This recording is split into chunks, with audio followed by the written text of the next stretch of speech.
नमस्कार दोस्तों, कैसे हो आप सभी। तो मैं आशा करता हूं कि आप सभी स्वस्थ होंगे, अपना ध्यान रख रहे होंगे। तो दोस्तों, जैसे कि हमारी एडवांस सीरीज के अंदर हम गैस्ट्रो इंटेस्टाइनल सिस्टम पढ़ रहे हैं और गैस्ट्रो इंटेस्टाइनल सिस्टम की ये आज हमारी 8वीं क्लास है। गैस्ट्रो इंटेस्टाइनल सिस्टम के अंदर हम दोस्तों पूरा ओबीजी जो सब्जेक्ट है वो कंप्लीट कर चुके हैं, एंडोक्राइन कंप्लीट कर चुके हैं, नर्वस सिस्टम कंप्लीट कर चुके हैं, मस्कुलोस्केलेटल सिस्टम कंप्लीट कर चुके हैं, आई कंप्लीट कर चुके हैं और ईयर कंप्लीट कर चुके हैं। दोस्तों, मैंने जब जो पूरी बुक है उसके क्वेश्चंस देखे हैं तो उसके अकॉर्डिंग मैंने देखा कि जो मेन जो सिस्टम अगर हम देखें, जैसे ये बड़े बड़े सारे सिस्टम हम लगभग, जैसे देखो एंडोक्राइन है वो बहुत बड़ा था, नर्वस सिस्टम है वो बहुत बड़ा है, इसके जो क्वेश्चंस हैं ये पूरा सिस्टम एक ही है, तो इसमें बहुत सारे क्वेश्चंस थे, इनको हमने पढ़ लिया है। अब जो सिस्टम्स जो आते हैं ना उसके अंदर आप देखोगे कि मेनली जैसे देखो एक एक जो बड़ा सिस्टम बचेगा that is cardiovascular system. Cardiovascular जो सिस्टम है वो सबसे बड़ा सिस्टम है, लगभग 120 के करीब इसमें क्वेश्चन दे रखे हैं, तो ये सबसे बड़ा सिस्टम है। इसके अलावा बाकी के जितने भी सिस्टम है ना दोस्तों, चाहे वो आप रेस्पिरेटरी ले लो, चाहे वो आप रेस्पिरेटरी सिस्टम ले लो, या फिर इसके बाद में जैसे आपका इंटीग्यूमेंट्री बच गया, इंटीग्यूमेंट्री सिस्टम है। इसके अलावा कुछ इन्फेक्शियस डिजीज दे रखे हैं, रीनल सिस्टम दे रखा है, रीनल सिस्टम, और एक आपका दे रखा है दोस्तों इसमें ड्रग्स रिलेटेड दे रखा है। लास्ट का जो एक जो पार्ट है that is drugs related, drugs related. तो ये सारे के सारे जो सिस्टम है ना दोस्तों बहुत छोटे छोटे सिस्टम है और इसमें बहुत कम कम क्वेश्चन है। ऐसे मान लो कि इन सारे सिस्टमों में लगभग मैंने जोड़ा था तो लगभग 27 क्लास बन रही है, तो अब 30 क्लास मान लो, मतलब 30 क्लास के अंदर ये है ना पूरे खत्म हो जाएंगे। जहां पर हमें एक एक सिस्टम में इतना टाइम लग रहा था, तो मेन जो सिस्टम है दोस्तों वो कार्डियोवैस्कुलर है। इस कार्डियोवैस्कुलर सिस्टम को मैं सबसे लास्ट में करवाऊंगा, ताकि मैं नहीं चाहता कि एकदम से मतलब आपको थोड़ा सा कॉन्फिडेंस आए आप लोगों में कि भाई हमारा इतना सिलेबस हो गया, ठीक है। तो जैसे ही अभी जीआई ट्रैक्ट खत्म होगा तो जीआई ट्रैक्ट के बाद में मैं आपको ये सारे सिस्टम करवाऊंगा, कोई भी सीक्वेंस में मैं करवा सकता हूं आपको, रेस्पिरेटरी, इंटीग्यूमेंट्री, इन्फेक्शियस, रीनल और ड्रग्स, ये सारे खत्म करवा दूंगा। तो अगले एक महीने के अंदर ये क्या हो जाएंगे सारे पूरे लगभग एमएसएन हमारी खत्म हो जाएगी, एक कार्डियो बचेगा। इसके बाद में अगर हम सब्जेक्ट वाइज देखें तो एमएसएन की तो बात हो ही गई यहाँ पे, तो मेन उसमें सब्जेक्ट क्या दे रखे हैं, एक तो आपको दे रखा है फंडामेंटल, फाउंडेशन ऑफ नर्सिंग है ना, फंडामेंटल दे रखा है। एक जो मेन सिस्टम है वो है आपका पीडियाट्रिक, पीडियाट्रिक सब्जेक्ट दे रखा है इसके अंदर, ओबीजी सब्जेक्ट दे रखा है, ठीक है, और एक साइकेट्रिक दे रखा है। मेन यही सिस्टम है इसके अंदर, है ना, ज्यादा नहीं है। और मतलब बाकी के बहुत सारे जो सब्जेक्ट हैं वो इसके अंदर नहीं दे रखे हैं, जैसे कम्युनिटी से रिलेटेड है वो इन्हीं के अंदर कहीं कहीं जोड़कर दे दिया है आपको, फार्माकोलॉजी भी इसी के अंदर आ गया है, ठीक है। तो ये इसमें से मैंने ओबीजी अब कंप्लीट करवा दी है, ठीक है। फिर अब पीडियाट्रिक और फंडामेंटल पढ़ेंगे, मैं शायद कोशिश करूंगा कि पहले फंडामेंटल को पढ़ाऊं क्योंकि वो ज्यादा इंपॉर्टेंट है एमएसएन के बाद में। और फिर इसके बाद में दोस्तों हमारा ओबीजी कंप्लीट हो चुका है, तो फिर मेन बचेंगे आपके फंडामेंटल, पीडियाट्रिक और साइकेट्रिक। साइकेट्रिक में मैं देखता हूँ आपको हो सकता है कि मैं आपको दूसरे तरीके से भी पढ़ा दूं, मैं आप लोगों की रिव्यूज लूंगा टेलीग्राम के माध्यम से। आप हमारे टेलीग्राम ग्रुप से जरूर जुड़िएगा, उसमें मैं काफी बार इंपॉर्टेंट चीजें भी डालते रहता हूँ आपके लिए, मोटिवेशनल वीडियोज भी डालता हूँ, तो उससे आप जुड़िएगा। उसके थ्रू मैं आपका एक पोल लूंगा, मतलब आपसे पूछूंगा, मैं एडवाइस लूंगा कि भाई मैं साइकेट्रिक आप चाहो। देखो ज्यादातर जो साइकेट्रिक के जो क्वेश्चंस आते हैं ना वो इससे रिलेटेड आते नहीं है, ऐसे क्वेश्चंस बहुत ही कोई कम एग्जाम ही होते हैं दोस्तों जिसके अंदर डायरेक्टली ऐसे क्वेश्चंस पूछे जाते हैं, क्योंकि बहुत ही अजीब क्वेश्चन है वो, ठीक है। और ऐसे क्वेश्चंस जो हैं हमारे एग्जाम में कम आते हैं, हमारे साइकेट्री के जो क्वेश्चंस होते हैं वो सिंपल क्वेश्चंस ज्यादा आते हैं। लेकिन आप लोग मुझे कहोगे मुझे कोई प्रॉब्लम नहीं है कि भाई मुझे कोई प्रॉब्लम है या मुझे आते नहीं है या मुझे समझ में नहीं आता, मैं सब समझ लेता हूँ, मेहनत करते हैं तो सब हो जाता है पूरा। तो मैं आपको साइकेट्रिक सब्जेक्ट आप कहोगे तो मैं उस तरीके से पढ़ा दूंगा, जो क्वेश्चंस दे रखे हैं सारे सोल्व करवा दूंगा। या फिर आप कहोगे सर साइकेट्रिक को आप पढ़ाओ बट अलग तरीके से पढ़ाओ, मतलब अलग तरीके से के माध्यम से क्या है कि मैं क्वेश्चंस लाऊंगा, यूनिट वाइज लाऊंगा, जैसे जो हमारा सिलेबस है उसकी जो यूनिट्स है उसके अकॉर्डिंग मैं आपको पढ़ाऊंगा, ठीक है। जैसे पहले टर्मिनोलॉजी के क्वेश्चंस ले आऊंगा आपके लिए, मैं टर्मिनोलॉजी से रिलेटेड आगे सिजोफ्रेनिया के लिए आया, एक दिन मैनिया के क्वेश्चंस ले आया आपके लिए, एक दिन डिप्रेशन के लिए आया, एक दिन जो साइको एक्टिव अब्यूज सब्सटेंसेज हैं उनसे रिलेटेड ले आया, सेक्सुअल डिसऑर्डर, ईटिंग डिसऑर्डर, ऐसे ले आया। तो मैं उस प्रकार से पढ़ा सकता हूँ। या आपको सर नहीं इस बुक के अकॉर्डिंग पढ़ा दो, आप तो हमारी बुक की कंप्लीट करवा दो, तो मैं आपको वैसे भी पढ़ा दूंगा, मुझे कोई प्रॉब्लम नहीं है। तो मेन ये है कि अगर हम इनको कर लेते हैं ना तो हमारा कॉन्फिडेंस बहुत जल्दी जग जाएगा कि इस किताब को लगभग हमने आधी से ज्यादा क्या कर लिया है दोस्तों, पूरी कर लिया, क्योंकि ओबीसी कंप्लीट हो गया और एमएसएन के अगर ये सारे सिस्टम हो जाते हैं ना तो कुछ ज्यादा नहीं बचता। ये थोड़ा सा बड़ा है, कार्डियोवैस्कुलर सिस्टम है, इसमें थोड़ी ज्यादा क्लासेज आएंगी, बाकी की ये सारे सिस्टम दोस्तों 30 क्लासेस के अंदर कंप्लीट हो जाएगा, ठीक है। तो अब हम बात करते हैं, अब कोई टाइम वेस्ट किए बिना आगे पढ़ते हैं हम। पिछली जो क्लास है वो एक बार जरूर देख लेना, क्योंकि अगर आपने पिछली क्लास नहीं देखी है, हमारी 52nd क्लास है शायद, वो 53rd है या 52nd क्लास है, एक बार देख लेना आप, ठीक है। उस क्लास के अंदर मैंने लगभग ये सारी चीजें आप लोगों को करवा रखी हैं इससे रिलेटेड। आज हमारे साथ 9वीं क्लास है, या 8वीं नहीं है ना, क्योंकि एक क्लास तो नहीं, हाँ क्लास 8वीं है हमारी, और ये शायद 54th क्लास है, 54th कर लेना इसको। ये हमारी 54वीं क्लास है और गैस्ट्रोइंटेस्टाइनल सिस्टम की हमारी ये 8वीं क्लास है। तो बिना कोई टाइम वेस्ट के हम शुरू करते हैं। मैंने पिछली जो क्लास है दोस्तों उसके अंदर मैंने आपको पूरा कोलिलिथियासिस है ना उसको बहुत डिटेल में मैंने आपको एक एक चीज पढ़ाई थी कि क्या क्या क्या हो सकता है, किस चीज की डेफिशिएंसी हो सकती है, तो उसको आप देख लेना एक बार। क्वेश्चन पढ़ते हैं कि बिफोर ए कोलिसिस्टेक्टोमी, ठीक है। तो एक वर्ड है दोस्तों कोलिसिस्टेक्टोमी, मैंने आपको वहां पे भी समझाया था, कोलिसिस्टेक्टोमी। तो कोले का मतलब यहां पर बाइल से रिलेटेड है, सिस्ट का मतलब यहां पर ब्लैडर है, ठीक है, क्या है ब्लैडर, और एक्टोमी का मतलब होता है रिमूवल। तो दोस्तों इस सर्जरी के अंदर हम क्या करते हैं, जो गोल ब्लैडर जो है जिसके अंदर बाइल स्टोर होता है उसको हम क्या कर देते हैं, रिमूव कर देते हैं। तो removal of gall bladder, removal of gall bladder करते हैं।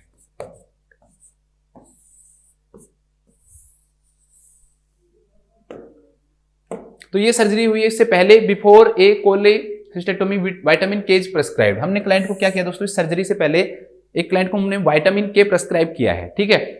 विच एलिमेंट, मैंने आपको विटामिन के भी गैस्ट्रोइंटेस्टाइनल सिस्टम के अंदर शायद आपको पढ़ा रखा है मैंने, है ना, उसको भी अब एक बार आप देख लेना, शायद मैंने पढ़ाया है विटामिन, आपको ये भी पढ़ाया है, विटामिन के पढ़ाया है। Which element formed in the presence of vitamin K should the nurse determine is the purpose of the administrating this medication. तो ये मेडिकेशन जो हम एडमिनिस्टर कर रहे हैं ना, क्यों कर रहे हैं, तो दोस्तों क्या होता है, देखो कोई भी क्लाइंट है, मान लो उसको कोलेलिथियासिस हो गया, तो कोलेलिथियासिस के क्लाइंट के अंदर क्या होगा दोस्तों, जो बाइल है वो ऑब्स्ट्रक्ट होगा। बाइल क्या होगा दोस्तों, ऑब्स्ट्रक्ट होगा स्टोन के कारण, और जो बाइल है वो कहां नहीं पहुंच पाएगा, ड्यूडिनम में नहीं पहुंच पाएगा, क्योंकि बाइल कहां आता है दोस्तों, ड्यूडिनम में आता है। और बाइल जो है दोस्तों उसका काम क्या होता है, बाइल का काम होता है दोस्तों इमल्सिफिकेशन। बाइल का काम क्या होता है, इमल्सिफिकेशन होता है। इमल्सिफिकेशन वो प्रोसेस है जिसके द्वारा लार्ज जो फैट ग्लोब्यूल्स हैं वो छोटे छोटे फैट ग्लोब्यूल्स में तोड़े जाते हैं, ताकि उसका इजिली क्या हो जाए दोस्तों, डाइजेशन हो जाए। या हम कहें फैट के डाइजेशन के लिए बाइल जरूरी है, फैट के डाइजेशन के लिए बाइल जरूरी है, क्यों, क्योंकि दोस्तों बाइल क्या करता है, इमल्सिफिकेशन करता है, उसके माध्यम से फैट का डाइजेशन क्या हो जाता है, इजी हो जाता है। जो एंजाइम्स हैं जैसे लाइपेज एंजाइम है वो अच्छे से क्या करेगा, काम करेगा। जब तक बड़े पार्टिकल्स होंगे उन पे वो काम नहीं कर पाएगा, इसलिए बाइल जरूरी है। अब क्या होगा, इस डिजीज के अंदर कोलेलिथिसिस होगा, बाइल ऑब्स्ट्रक्ट हो जाएगा, ड्यूडिनम तक बाइल नहीं पहुंचेगा, और बाइल फैट के लिए जरूरी है। तो फैट सोल्यूबल जो विटामिन जो होती है ना, फैट सोल्यूबल जो विटामिन होती है दोस्तों, उनके एब्जॉर्प्शन में क्या आएगी, प्रॉब्लम आएगी। मेनली कौन सी विटामिन होती है इसके अंदर, विटामिन के होती है। वैसे तो चारों पे फर्क पड़ता है, ऐसे नहीं है, जितने भी फैट सोल्यूबल विटामिन है, विटामिन ए, डी, ई और के, सब पे फर्क पड़ता है, लेकिन जो विटामिन के है वो सबसे ज्यादा इसमें क्या होती है, प्रभावित होती है। तो दोस्तों इसके कारण पेशेंट को क्या हो सकती है, ब्लीडिंग के चांसेस हो सकते हैं, क्योंकि विटामिन के जो है उसका मैंने आपको एक बार समझाया भी था कि विटामिन के है वो बनी इसलिए थी कि जर्मन में कोगुलेशन की जो स्पेलिंग होती है वो के से स्टार्ट होती है, कोगुलेशन बोलते हैं उसको, तो के का मतलब कोगुलेशन के लिए जरूरी था, इसलिए इसका नाम क्या दिया गया था, के दिया गया था। तो अगर कोगुलेशन नहीं होगा तो क्या होगा दोस्तों, ब्लीडिंग होगी। तो विटामिन के की डेफिशिएंसी के कारण क्या हो सकती है दोस्तों, ब्लीडिंग हो सकती है। क्या हो सकती है, ब्लीडिंग हो सकती है। इसलिए हम ऐसे पेशेंट को क्या प्रोवाइड करते हैं दोस्तों, विटामिन के लगाते हैं, विटामिन के देते हैं। इस क्लाइंट को क्या देते हैं दोस्तों, विटामिन के किया जाता है, प्रेस्क्राइब किया जाता है, ठीक है, ये आपको ध्यान रखना है। जैसे हमने गैस्ट्रेक्टोमी में पढ़ा था कि भाई विटामिन B12 देते हैं, गैस्ट्रेक्टोमी जिस क्लाइंट के अंदर की जाती है, क्योंकि हम जानते हैं कि जो स्टोमक है उसके द्वारा इंट्रिंसिक फैक्टर क्या किया जाता है, सीक्रेट किया जाता है, जो कि विटामिन B12 के एब्जॉर्प्शन के लिए क्या होता है, जरूरी होता है टर्मिनल इलियम के अंदर, जो इसका मेनली क्या होता है, एब्जॉर्प्शन होता है वहां पे, ठीक है। और यहां पर क्या आएगा दोस्तों, कोलेलिथिसिस क्लाइंट के अंदर विटामिन के मेनली हम देते हैं। अब देखो आप, अब विटामिन जो के है ना दोस्तों वो 4 फैक्टर के लिए जरूरी होती है, ब्लड क्लोटिंग फैक्टर्स के लिए। वो मैंने आपको एक तरीके से समझाया भी था कि आपको एक ट्रिक याद कर रखनी है, 1972 याद रखना है। इसमें 19 को आपको तोड़ना है, तो 10वां फैक्टर, 9वां फैक्टर, 7वां फैक्टर और दूसरा फैक्टर, ठीक है। दूसरा, 7वां, 9वां और 10वां जो ब्लड क्लोटिंग फैक्टर है ना दोस्तों, उसके लिए क्या होती है, विटामिन के क्या होती है, जरूरी होती है, ठीक है। अब इस क्वेश्चन में यही पूछ रहा है कि भाई इनमें से कौन सी चीज जो है अल्टर्ड हो जाएगी अगर विटामिन के की क्या हो जाती है, डेफिशिएंसी हो जाती है, ठीक है। तो दूसरा फैक्टर, 7वां, 9वां और 10वां, अगर इन चारों में से कोई भी ऑप्शन मिलता है तो वही हमारा क्या हो जाएगा, राइट आंसर हो जाएगा। आपने ब्लड क्लोटिंग फैक्टर अच्छे से पढ़ा होगा, एक बार जल्दी से मैं आपको 1 सेकंड के अंदर रिवाइज करा देता हूं इसको। ब्लड क्लोटिंग फैक्टर्स, पहला जो ब्लड क्लोटिंग फैक्टर दोस्तों दैट इज फिब्रिनोजन, दूसरा जो है दैट इज प्रोथ्रोम्बिन, तीसरा जो है दोस्तों दैट इज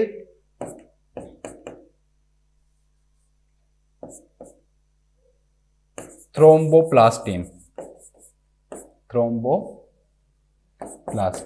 थर्ड जो है दैट इज थ्रोम्बोप्लास्टिन। फोर्थ तो शायद कोई भूलता ही नहीं होगा, दैट इज कैल्शियम। पांचवा लेबाइल फैक्टर, छठवां फैक्टर है नहीं कोई भी। सातवां जो फैक्टर है दैट इज स्टेबल फैक्टर। आठवां जो फैक्टर है वो भी शायद कोई नहीं भूलता होगा, एंटी हीमोफिलिक फैक्टर। इसको है एंटी हीमोफिलिक फैक्टर ए भी बोलते हैं या सीधा एंटी हीमोफिलिक फैक्टर भी बोल देते हैं। इसके बाद नौवा जो फैक्टर आता है दैट इज क्रिसमस फैक्टर। इस फैक्टर को हम एंटी हीमोफिलिक फैक्टर बी भी बोलते हैं, एंटी हीमोफिलिक फैक्टर बी के नाम से भी जानते हैं। 10वां जो फैक्टर आता है दैट इज स्टुअर्ट प्रोवर फैक्टर।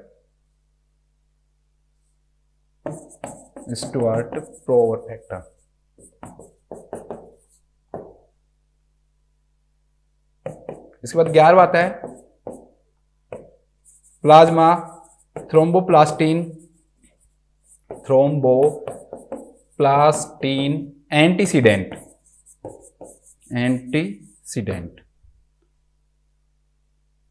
इसके बाद 12वां आता है हेजमैन फैक्टर। और 13वां जो फैक्टर आता है दोस्तों दैट इज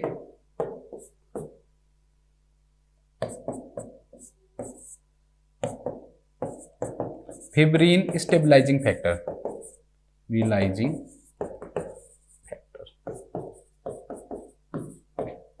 तो ये इस प्रकार से 13 फैक्टर हम पढ़ते हैं। तो एक बार मैं इस क्वेश्चन पे वापस आ जाता हूं, इसको मैं समझा देता हूं दोस्तों कि विटामिन के बिलिरुबिन के लिए जरूरी होता है। तो ऐसा कुछ नहीं है कि भाई बिलिरुबिन के फॉर्मेशन के लिए विटामिन के कोई जरूरी होता होगा, ठीक है। इसके बाद दोस्तों प्रोथ्रोम्बिन, तो प्रोथ्रोम्बिन जो है वो जरूरी होता है। क्यों? क्योंकि प्रोथ्रोम्बिन दूसरा फैक्टर है। देखो इसमें मैंने आपको बताया था 10वां 9वां 7वां और दूसरा जरूरी होता है, ठीक है। तो ये आ गया आपका दूसरा फैक्टर। इसके अलावा 7वां फैक्टर जरूरी होता है, स्टेबल फैक्टर। 10वां स्टुअर्ट प्रोवर फैक्टर और 9वां क्रिसमस फैक्टर। तो इन चारों फैक्टर के लिए विटामिन के क्या होता है? जरूरी होता है 9वें 10वें के लिए और दूसरे और 7वें के लिए। 1972 से आप इसको याद रख सकते हो, 10 9 7 और 2। तो अब इनमें से चारों में से हमें कोई ढूंढना है ऑप्शन के अंदर। तो चारों में से हम अगर हम ऑप्शन में देखें, देखो तो हमें कौन सा मिल रहा है? प्रोथ्रोम्बिन ही मिल रहा है। इसके अलावा थ्रोम्बोप्लास्टिन है, ये भी नहीं आएगा, और कोलिसिस्टोकाइनिन ये भी नहीं आएगा। तो इसका राइट जो आंसर हो जाएगा दोस्तों दैट इज प्रोथ्रोम्बिन, ठीक है। क्या होगा? प्रोथ्रोम्बिन होगा। अब इसमें लिख लो, आप लिखो कोलेलिथियसिस के क्लाइंट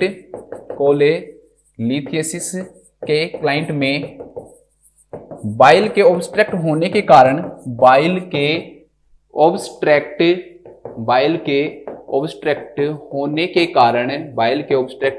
कारण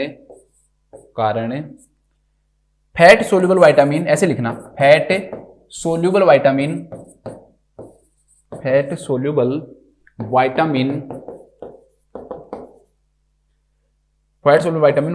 के की डेफिशिएंसी का रिस्क रहता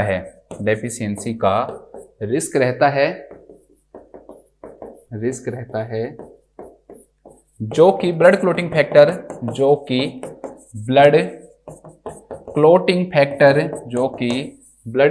फैक्टर नंबर 2 7 9 और 10 के लिए जरूरी होते हैं।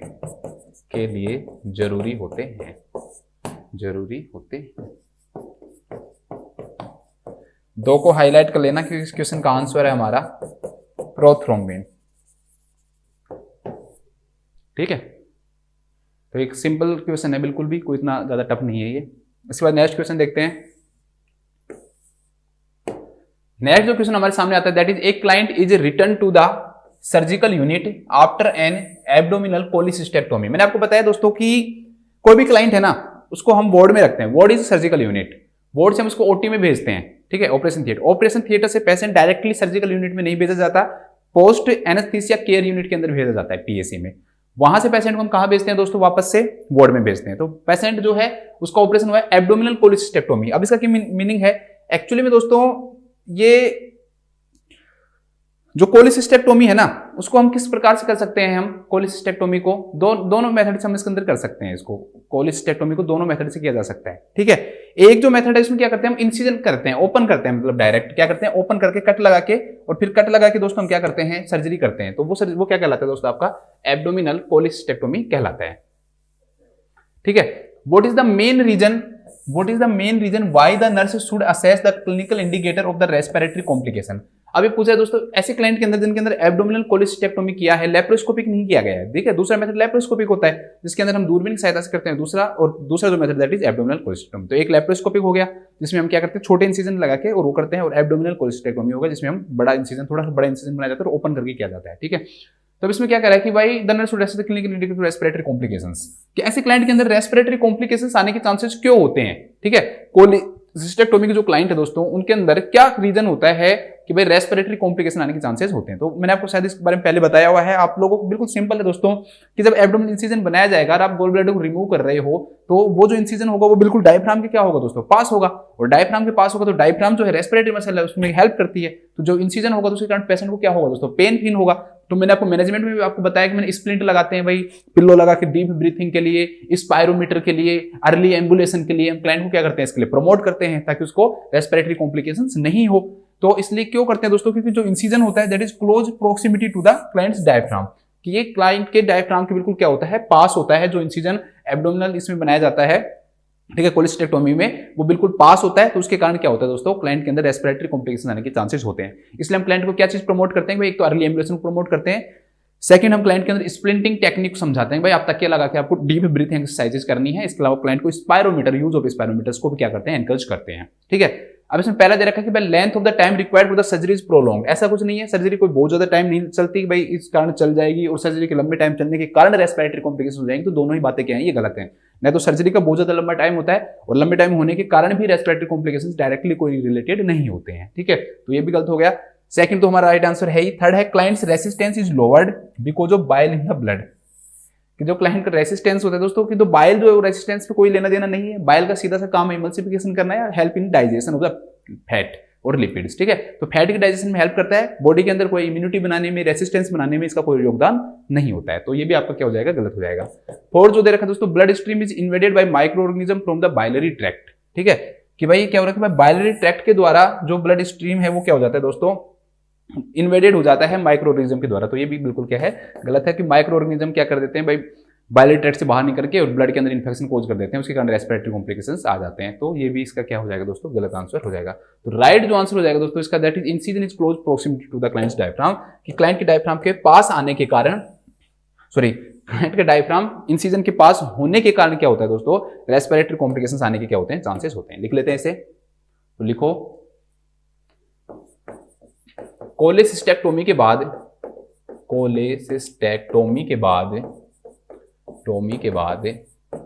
क्लाइंट में रेस्पिरेटरी कॉम्प्लिकेशंस के रिस्क रहते हैं, रेस्पिरेटरी कॉम्प्लिकेशंस के रिस्क रहते हैं,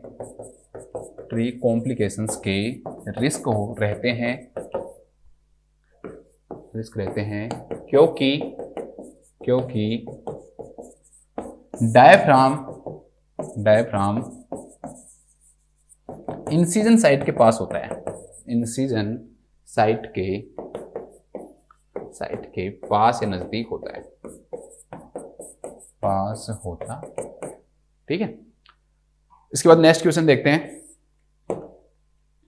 नेक्स्ट जो क्वेश्चन है दोस्तों, बहुत अच्छा क्वेश्चन है, that is related to the pancreas या पेनक्रियाटाइटिस। पेनक्रियाटाइटिस से रिलेटेड है दोस्तों, इसके बारे में ध्यान से पढ़ते हैं। एक client with history of pancreatitis, एक क्लाइंट है दोस्तों, उसकी हिस्ट्री है पेनक्रियाटाइटिस की, उसको शेड्यूल किया गया है किसके लिए, सर्जरी के लिए। किस सर्जरी के लिए, एक्सिजन ऑफ स्यूडोसिस्ट के लिए ऑफ द पेनक्रियाज। अभी मैं समझाऊंगा स्यूडोसिस्ट क्या होता है।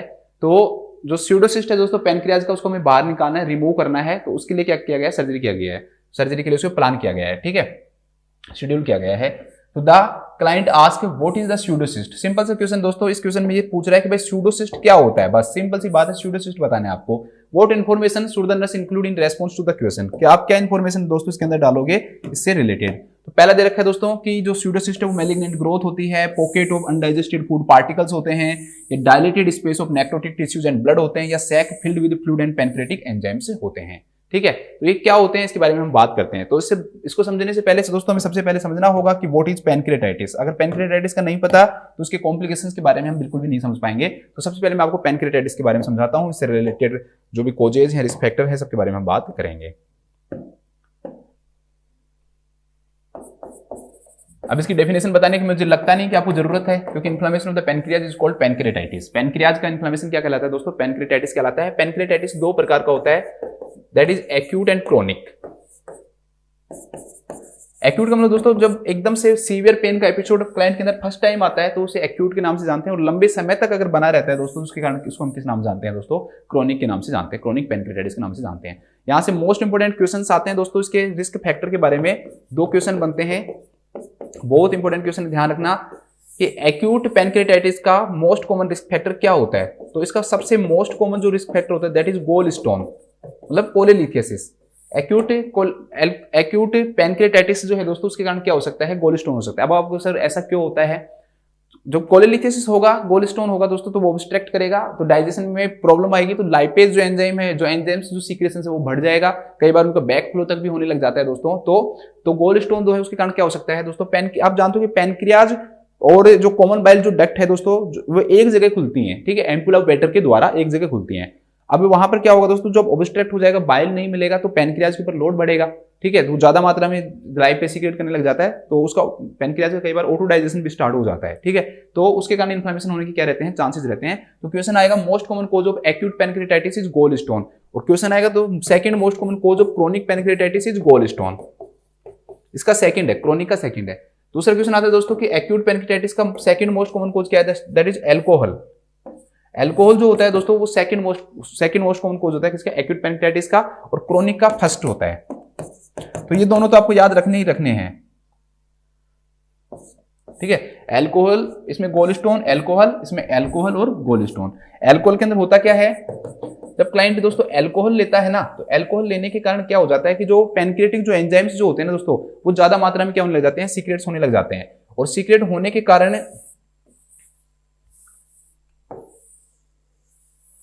ज्यादा मात्रा में सीक्रेट होने के कारण क्या होता है दोस्तों कि उनका वापस से बैक फ्लो होने लग जाता है, और वो बैक फ्लो होकर क्या होगा दोस्तों? जो इंटरस्टिशियल स्पेस है उसमें भरने लग जाएंगे एंजाइम से, और पैनक्रियाज का क्या करने लग जाते हैं? ऑटो डाइजेशन करने लग जाते हैं ये। इसलिए इसका अल्कोहल भी क्या होता है? रिस्क फैक्टर होता है, और ऐसे ही पैनक्रियाटिक कैंसर में भी होता है सेम। और भी फैक्टर्स होते हैं, जैसे बच्चों के अंदर अगर आप पूछे दोस्तों कि पीडियाट्रिक के अंदर या पीड्स के अंदर सबसे मोस्ट कॉमन कोज क्या होता है, तो दोनों ही प्रकार के पैनक्रियाटाइटिस में हेरिडिटरी कोज होता है, मेन हेरिडिटरी कोज होता है। इसके अलावा अगर ये पूछे दोस्तों ऑपरेटिव मोस्ट कॉमन कोज क्या होता है, भाई कि कोई भी ऑपरेशन या सर्जरी, कोई भी प्रोसीजर उसके दौरान किया गया तो उसके कारण सबसे ज्यादा पैनक्रियाटाइटिस होने के चांसेस हो, तो वो जो प्रोसीजर दैट इज ईआरसीपी जो प्रोसीजर है दोस्तों उसके कारण क्या होता है? मोस्ट कॉमन रिस्क रहता है इसका, ईआरसीपी के कारण पैनक्रियाटाइटिस का रिस्क रहता है। तो ऑपरेटिव रिस्क में सबसे ज्यादा रिस्क किसके कारण होता है? ईआरसीपी के कारण होता है। अब दो क्वेश्चन है आपके सामने। पहला क्वेश्चन जो दोस्तों मैं ऐसे बताना है आपको कि कौन सी ऐसी फैट सोल्यूबल विटामिन है, कौन सी ऐसी fat soluble vitamin that is also available in water soluble form. Water soluble जो फॉर्म है दोस्तों उसके अंदर भी अवेलेबल होती है, मैंने आपको बताया हुआ है, ध्यान रखना। है तो फैट सोल्यूबल विटामिन की कैटेगरी में वो, लेकिन उसकी जो फॉर्म है लेबोरेटरी के अंदर बना दी गई है, और वो जो लेबोरेटरी के अंदर जो बनाई गई है ना दोस्तों वो कौन सी फॉर्म, उसकी वाटर सोल्यूबल फॉर्म है, कौन सी विटामिन है वो, उसका केमिकल नेम मुझे बताना है आपको। और क्वेश्चन नंबर 2 है दोस्तों दैट इज कि जो ईआरसीपी जो होता है ना दोस्तों, ईआरसीपी की फुल फॉर्म क्या होती है और एमआरसीपी की फुल फॉर्म क्या होती है। ईआरसीपी की फुल फॉर्म क्या होती है और दोस्तों एमआरसीपी की फुल फॉर्म क्या होती है, दोनों आपको मुझे बताना है।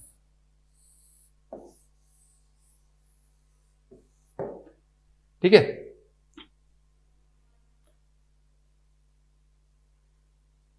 ठीक है, बस इतने रिस्क फैक्टर पढ़ लो। और भी बहुत सारे रिस्क फैक्टर होते हैं, ठीक है, जैसे बाइलरी डक्ट है उसके अंदर किसी भी प्रकार का दोस्तों ऑब्स्ट्रक्शन हो जाना, बैक्टीरियल इन्फेक्शन होना, ठीक है, बैक्टीरियल इन्फेक्शन के कारण, वायरल के कारण, उनके कारण भी हो सकता है वो, ठीक है। और भी कई रीजन है जो आपके लिए इंपॉर्टेंट नहीं है, इतने सारे कोजेस पढ़ लिए वो बहुत हैं आपके, ठीक है, एग्जाम के पॉइंट ऑफ व्यू से ये हमारे लिए आ जाए वो ही हमारे लिए क्या है, बहुत है। इसके बाद हम बात करते हैं दोस्तों इसकी क्लिनिकल मैनिफेस्टेशंस की। अगर हम पैनक्रियाटाइटिस की क्लिनिकल मैनिफेस्टेशन की बात करें तो सबसे पहले हम पेन की बात करते हैं दोस्तों। पेन जो है वो मेनली राइट हाइपोकॉन्ड्रिसिस रीजन में होता है, राइट हाइपोकॉन्ड्रिसिस में होगा, कॉन्ड्रेसिस रीजन में होगा, या फिर किसके अंदर होगा दोस्तों, ये मिड एपिगैस्ट्रिक पेन भी हो सकता है, और mid epigastric pain, mid epigastric pain. मैंने आपको जो 9 रीजन बताए हैं उनके अंदर आपको मैंने बताया हुआ है, राइट लिख दिया मैंने, इसको लेफ्ट लिखना, एक मिनट रुको, सॉरी लेफ्ट, लेफ्ट लिखना है इसको ना,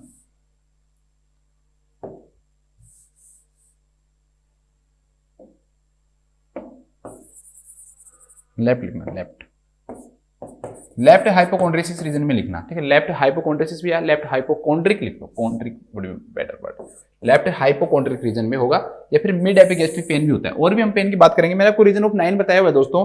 तो रीजन ऑफ 9 के अंदर मैंने आपको क्या समझाया था कि 9 रीजन को अंदर एब्डोमिनल कैविटी के अंदर हम बांट सकते हैं। 2 प्रकार से बांटते हैं, क्या तो 9 रीजन में बांटेंगे या फिर हम 4 रीजन के अंदर बांटते हैं।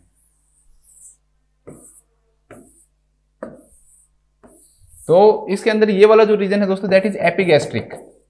तो क्या इधर बिल्कुल मिडिल में होगा, मिड एपिगैस्ट्रिक रीजन में होगा, या फिर किस में होगा दोस्तों, लेफ्ट हाइपोकॉन्ड्रिक रीजन में होगा, that is left hypochondriac, that is right hypochondriac region, that is, ये कौन सा रीजन है दोस्तों बताओ, अम्बलाइकस रीजन होगा ये, ठीक है, अम्बलाइक रीजन होगा।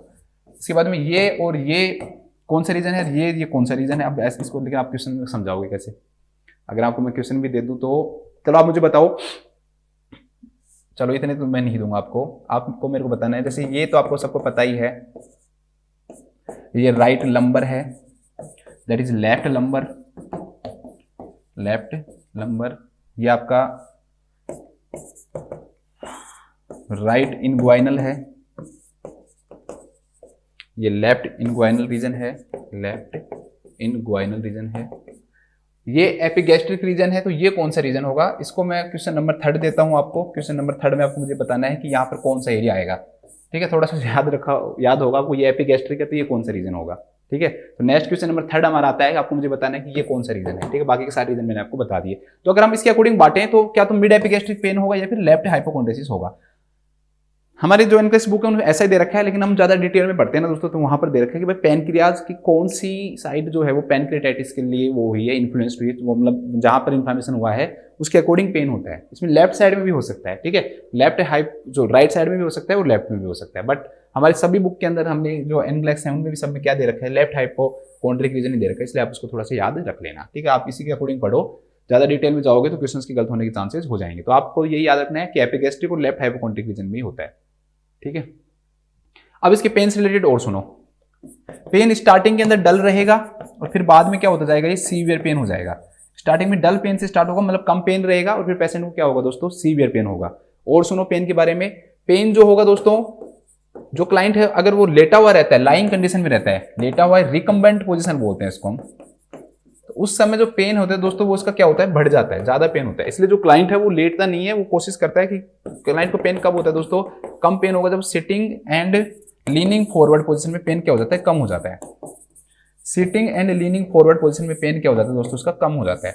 इसलिए मतलब वो बैठे और आगे की तरफ झुके। तो ज्यादातर क्लाइंट जब आपके पास हॉस्पिटल में अगर चल के आ रहा है दोस्तों, इस कंडीशन में चल के आएगा, ऐसे ऐसे पकड़ के चल के आएगा आपके सामने, ताकि उसका थोड़ा सा पेन भी क्या मिलता है, उसको रिलीव मिलता है। लेकिन जैसे आप उसको लेटाओगे, अब रिकम्बेंट मतलब किसी भी पोजीशन में लेटा हुआ है वो, बस मेन चीज है लेटा हुआ है वो, कोई सी पोजीशन में लेटा हुआ हो, जैसे सुपाइन में लेटा हुआ हो, प्रोन में लेटा हुआ हो, लेकिन लेटे हुई कंडीशन के अंदर उसको पेन क्या होता है दोस्तों, ज्यादा होता है, ठीक है। हॉरिजॉन्टल किसी भी पोजीशन में, दैट इज रिकम्बेंट पोजीशन, तो उसमें पेन क्या होगा, ज्यादा होगा, ठीक है। बहुत सारी बातें हो गई हैं पेन के बारे में। तो इसके अलावा पेन हो गया। पेन के बाद में हम दोस्तों अगर हम बात करें तो वैसे ही सिम्टम्स आएंगे जैसे उसमें डाइजेशन से रिलेटेड आ रहे थे, तो यहां पर भी ऐसे सिम्टम्स भी इस क्लाइंट को देखने को मिलेंगे। तो नोजिया एंड वोमिटिंग देखने को मिलेगी, एब्डोमिनल टेंडरनेस भी देखने को मिल सकती है, एब्डोमिनल टेंडरनेस या डिस्टेंशन भी देखने को मिल सकता है, टेंडरनेस या डिस्टेंशन, एब्डोमिनल डिस्टेंशन भी देखने को मिल सकता है,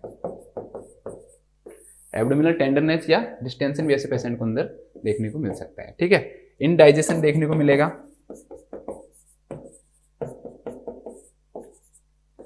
इसके अलावा इसमें 2 स्पेसिफिक साइन आते हैं जो आपको याद करने हैं, बाकी तो चलो याद होना हो ठीक है, लेकिन ये जरूर याद रखना। एक साइन जो होता है दोस्तों दैट इज कुलेन साइन, एक साइन जो होता है दोस्तों वो कुलेन साइन होता है। कुलेन साइन के अंदर क्या होता है कि ये एक्चुअली में इसका जो रीजन है वो भी मैं समझाऊंगा। जैसे अम्बिलिकस है दोस्तों, इसके चारों ओर इसके चारों ओर क्या हो जाता है, ब्लूइश डिस्कलरेशन हो जाता है, ब्लूइश डिस्कलरेशन, ब्लूइश डिस्कलरेशन हो जाता है।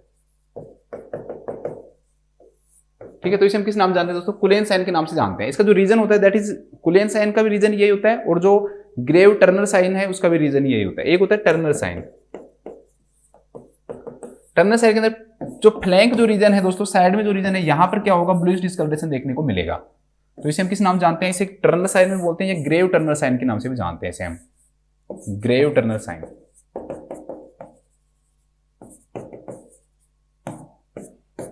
यहां पर फ्लैंक रीजन के अंदर ब्लूइश डिस्कलरेशन देखने को मिलता है, जबकि कुलेन साइन के अंदर जो अम्बलाइकस रीजन है उसके चारों तरफ, इसका जो रीजन होता है दोस्तों वो हीमोपेरिटोनियम होता है।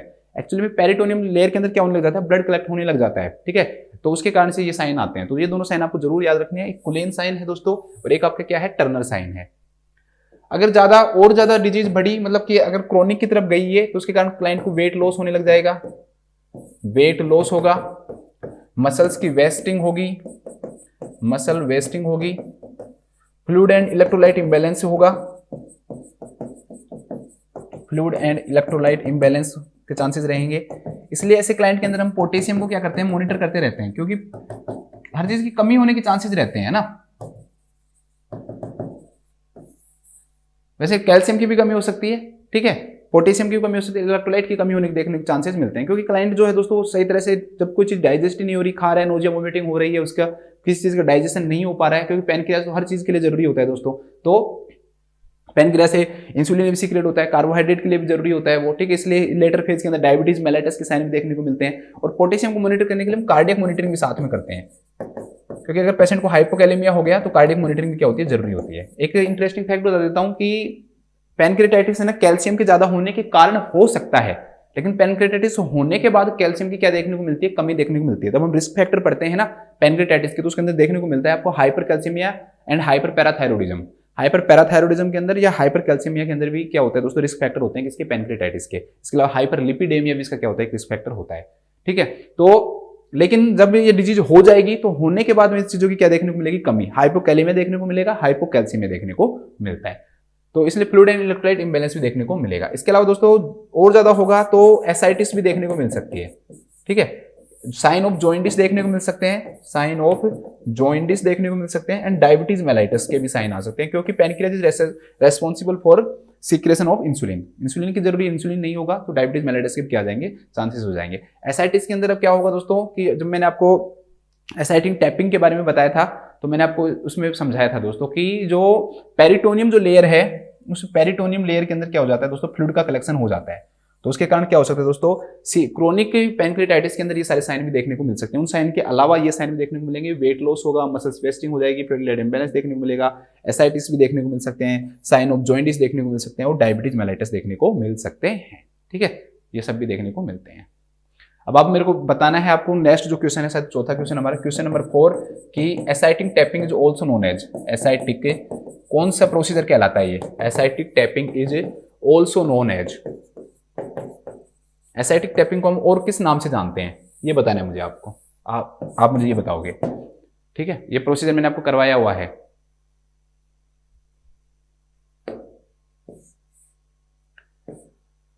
तो ये इसके क्लिनिकल मैनिफेस्टेशन है।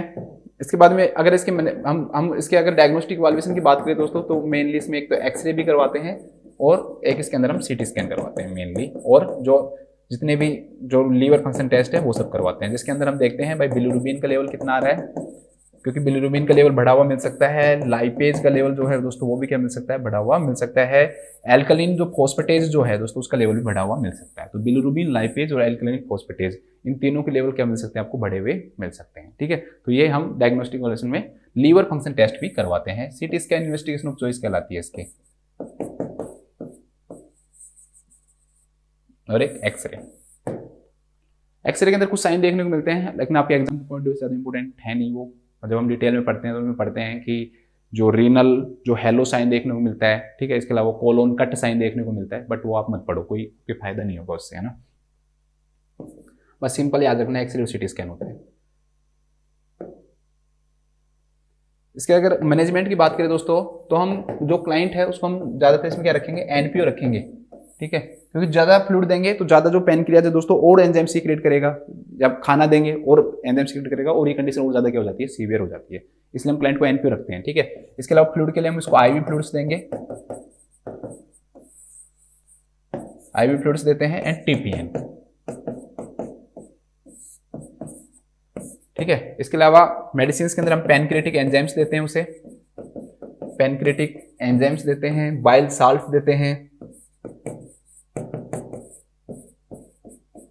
विटामिन के अभी पढ़ा है हमने, विटामिन के देते हैं, एनाल्जेसिक्स, एनाल्जेसिक्स मेनली पेन जो सीवियर हो जाता है तो ओपियोइड्स ड्रग्स देते हैं हम। पेन सीवियर हो जाता है इसलिए कौन सी ड्रग्स देते हैं, मेनली ओपियोइड्स जो ड्रग्स हैं वो सीवियर पेन में काम आती हैं तो वो देते हैं हम। ठीक है, ओपियोइड्स ड्रग्स देते हैं इस क्लाइंट को हम। इसके अलावा कुछ सर्जरीज भी की जाती हैं, अभी इसके कॉम्प्लिकेशंस के बारे में बताऊंगा, जो इस क्वेश्चन ने पूछा था वो लास्ट में बताऊंगा आपको। ठीक है, इसके अलावा जो इसकी जो कुछ सर्जरीज भी की जाती हैं दोस्तों, एक सर्जरीज के अंदर की जाती है दोस्तों पैनक्रियाटिक नेक्रोसेक्टोमी, पैनक्रियाटिक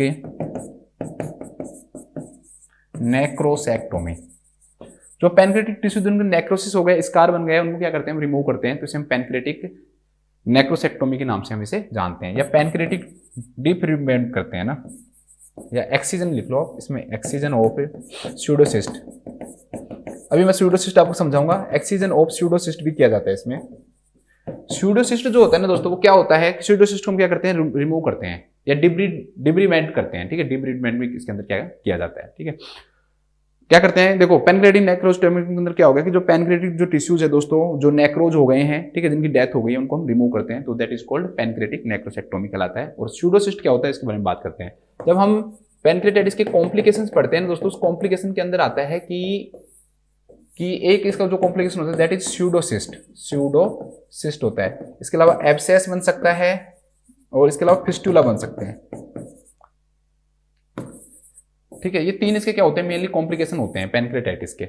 स्यूडोसिस्ट के अंदर क्या होता है दोस्तों कि ऐसे स्पेसेस बन जाते हैं, चाहे वो पैनक्रियाज के बाहर मेनली बनते हैं या उसकी बाउंड्री पे बनते हैं, जिनके अंदर क्या हो जाता है दोस्तों, ऐसे डायलेटेड स्पेस होते हैं, ये डायलेटेड स्पेस होते हैं, जिनके अंदर क्या भर जाते हैं दोस्तों, ब्लड भर जाता है, आके एंजाइम्स भर जाते हैं, जो पैनक्रियाटिक जो एंजाइम्स है वो भर जाते हैं, और नेक्रोटिक जो टिश्यूज हैं वो भर जाते हैं, नेक्रोटिक टिश्यूज भर जाते हैं। ठीक है, इनका क्या हो जाता है, कलेक्शन हो जाता है, तो इसे हम किस नाम से जानते हैं, स्यूडोसिस्ट के नाम से जानते हैं। स्यूडो इसलिए कहते हैं क्योंकि इसके अंदर एपिथेलियम लेयर नहीं होती है, इसलिए क्या कहलाते हैं, स्यूडोसिस्ट कहलाते हैं। तो pseudocyst are the dilated space which contain blood, enzymes and necrotic tissues.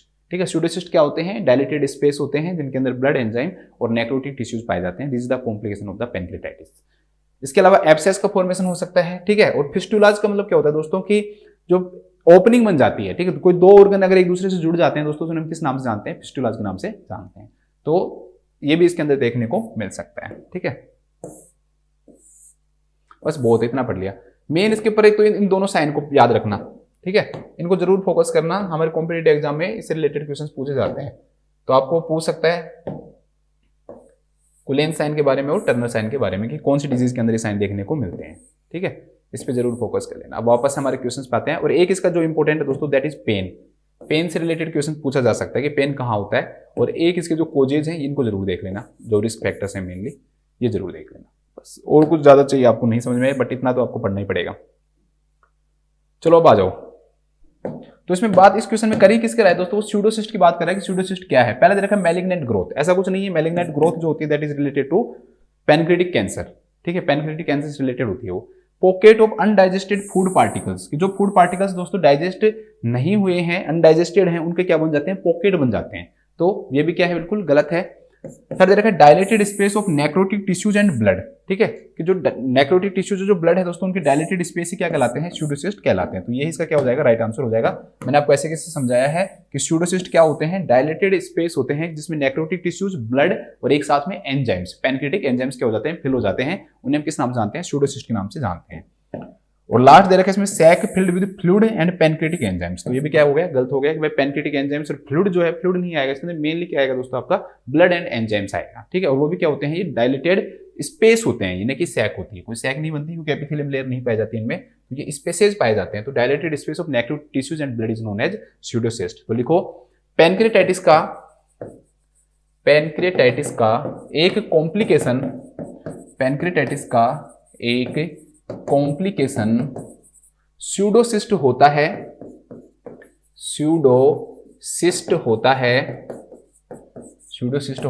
जिसमें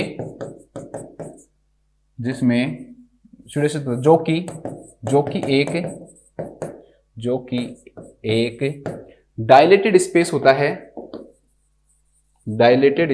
कि एक डायलेटेड स्पेस होता है, जिसमें blood comma enzymes and necrotic tissues भरे हुए रहते हैं। नेक्रोटिक टिश्यूज मतलब डैमेज टिश्यू, जो पैनक्रियाज के जो टिश्यूज डैमेज हो गए हैं वो भरे हुए रहते हैं, टिश्यू भरे हुए होते हैं।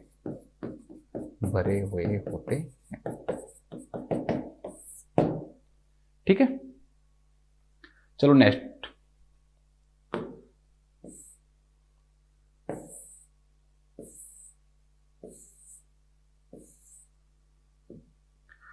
नेक्स्ट जो क्वेश्चन हमारे सामने क्या है, a nurse is caring for a client with diagnosis of acute pancreatitis and alcoholism. मैंने आपको बताया था दोस्तों, एल्कोहोलिज्म जो होता है वो इसका एक रिस्क फैक्टर भी होता है। दोनों को आपको बता दें, मैंने एक्यूट पैनक्रियाटाइटिस और क्रोनिक पैनक्रियाटाइटिस दोनों के बारे में आपको मैंने बताया था कि एक्यूट पैनक्रियाटाइटिस के अंदर most common risk factor gall bladder stone होता है, सेकंड जो होता है दैट इज एल्कोहल।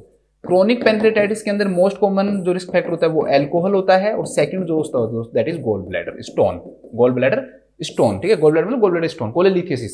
ठीक है, cholelithiasis is the most common risk factor of acute pancreatitis and alcohol injection is the most common risk factor of the chronic pancreatitis. ठीक है, अब इसमें ये दे रखा है भाई क्लाइंट है उसको acute, second most common alcohol है इसमें। ठीक है, तो एक नर्स से केयर करिए क्लाइंट का जिसका डायग्नोसिस बनाया गया एक्यूट पैनक्रियाटाइटिस एंड एल्कोहोलिज्म। वो क्लाइंट क्या ले रहा है, अल्कोहल ले रहा है। इसके बारे में आज मैं आपको बहुत अच्छे से पढ़ाऊंगा, एल्कोहोलिज्म के बारे में आगे क्वेश्चन आएगा, उसमें हम एल्कोहोलिज्म के बारे में और पढ़ेंगे। The client asked what does my drinking have to do with my diagnosis. Client जो है ना वो क्या कह रहा है कि भाई मेरी शराब का इसमें क्या दोष है मेरी ड्रिंकिंग का, तो तुम मुझे ये कह रहे हो कि मेरी बीमारी हो गई है। ठीक है, वो कहता है मेरी कोई गलती नहीं है इसमें, मैं पीऊंगा, मुझे कोई नहीं रोक सकता। What effect of alcohol should the nurse include when responding? अब आप बताओ कि किस कारण से उस क्लाइंट को दोस्तों वो हुआ होगा।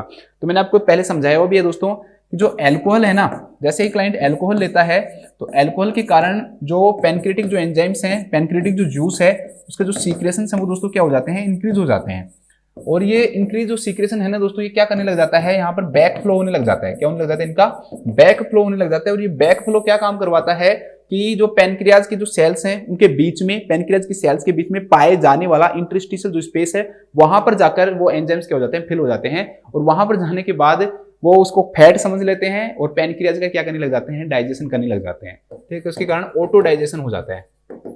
ऑटो डाइजेशन मतलब खुद का ही डाइजेशन कर रहे हैं, वो पैनक्रियाज करने लग जाते हैं वही एंजाइम से। ठीक है, उसके कारण से क्लाइंट को क्या आने लग जाते हैं दोस्तों, ये साइन आने लग जाता है। ठीक है, चलो पहला दे रखा है promote the formation of कैल्कुलाई in the cystic duct. ठीक है, कि भाई एल्कोहल क्या करता है, कैल्कुलाई के फॉर्मेशन को सिस्टिक डक्ट के अंदर क्या करता है दोस्तों, प्रमोट करता है, जो कि बिल्कुल गलत है। सिस्टिक डक्ट क्या होती है, बार बार बताने की आपको जरूरत नहीं है। राइट हिपेटिक डक्ट लीवर से निकलती है, लेफ्ट हिपेटिक डक्ट निकलती है, कॉमन हिपेटिक डक्ट बनाती है। इधर से गोल ब्लैडर आता है, गोल ब्लैडर से एक सिस्टिक डक्ट आती है। ठीक है, गोल ब्लैडर से आने वाली सिस्टिक डक्ट जो है कॉमन हिपेटिक डक्ट से मिलती है और क्या बनाती है, कॉमन बाइल डक्ट बनाती है। कॉमन बाइल डक्ट बनाती है। कॉमन बाइल डक्ट इधर से पैनक्रियाज से पैनक्रियाटिक डक्ट आती है, दोनों ड्यूडिनम के अंदर खुलते हैं। और ड्यूडिनम के अंदर किसके द्वारा खुलते हैं, एम्पुला ऑफ वेटर के द्वारा खुलते हैं। एम्पुला ऑफ वेटर के द्वारा खुलते हैं। तो ये सिस्टिक डक्ट के अंदर क्या कर रहा है भाई, कैल्कुलाई के फॉर्मेशन को क्या करता है दोस्तों, प्रमोट करता है। ऐसा नहीं है वैसे, कैल्कुलाई के फॉर्मेशन के कारण, ठीक है, कैल्कुलाई के फॉर्मेशन के कारण भी क्या हो सकता है दोस्तों, पैनक्रियाटाइटिस हो सकता है। हमने बात की most common cause acute pancreatitis का गोल स्टोन, बट वो अल्कोहल से रिलेटेड नहीं है, that is not related to alcohol. क्योंकि क्लाइंट ये पूछ रहा है कि मेरी ड्रिंकिंग का क्या दोष है, मेरे पीने का क्या दोष है। तो ये बात सही है कि कैल्कुलाई के फॉर्मेशन के कारण जो है ना दोस्तों पैनक्रियाटाइटिस हो सकता है, but it is not related to alcohol.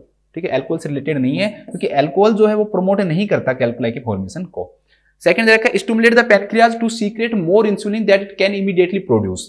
भाई ये कह रहा है कि भाई ज्यादा प्रेशर डाल देता है पेनक्रियाज के ऊपर एल्कोहल। एल्कोहल क्या काम करता है कि ज्यादा प्रेशर डाल देता है और जो पेनक्रियाज वो मोर इंसुलिन सीक्रेट करता है। इंसुलिन ज्यादा सीक्रेट नहीं करता।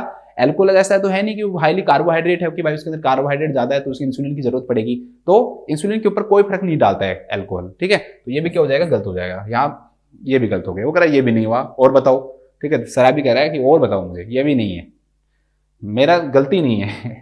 Alter the composition of enzymes so they are capable of damaging the pancreas. अब कुछ बच्चों को यही आंसर लग रहा होगा, लेकिन ये आंसर नहीं है। ये क्या कह रहा है भाई, एंजाइम के कंपोजिशन को चेंज कर देता है। कंपोजिशन को चेंज नहीं करता है, ठीक है। जिस चीज से एंजाइम बने हुए हो ना, दैट इज कॉल्ड कंपोजिशन। किसी भी केमिकल से बने हुए हैं वो कंपोजिशन है, उसको चेंज थोड़ी करता है। मैंने वो क्या इंक्रीज करता है। एंजाइम्स के सीक्रेशंस को इंक्रीज करना और कंपोजिशन को चेंज करना, these are two different things. ये दोनों क्या है, अलग अलग थिंग्स है। ऐसा नहीं है कि दोनों सेम है।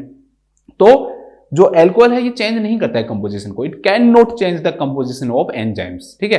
It increase the secretion of the enzymes. जो एंजाइम की सीक्रेशन को क्या करता है, इंक्रीज करता है। इसलिए ये भी क्या हो जाएगा, गलत हो जाएगा। ठीक है, ये भी गलत है। भाई मेरी क्या गलती है बताओ, तो उसको कहो भाई ये गलती है तुम्हारी। अगर तुम पीते हो शराब तो ये आपके एंजाइम्स की सीक्रेशन को इंक्रीज करेगा, जिसके कारण क्या होगा, पैनक्रेटिक जो डक्ट है उसमें प्रेशर बढ़ता है, जिससे एंजाइम्स का बैक फ्लो क्या हो जाता है, इंक्रीज हो जाता है। और ये बैक फ्लो क्या कोज करवाता है दोस्तों, ऑटो डाइजेशन कोज करवाता है, पैनक्रेटाइटिस कोज करवाता है। इसके कारण क्या हो सकता है, पैनक्रेटाइटिस हो सकता है। तो इसका जो राइट आंसर हो जाएगा दोस्तों, that is fourth.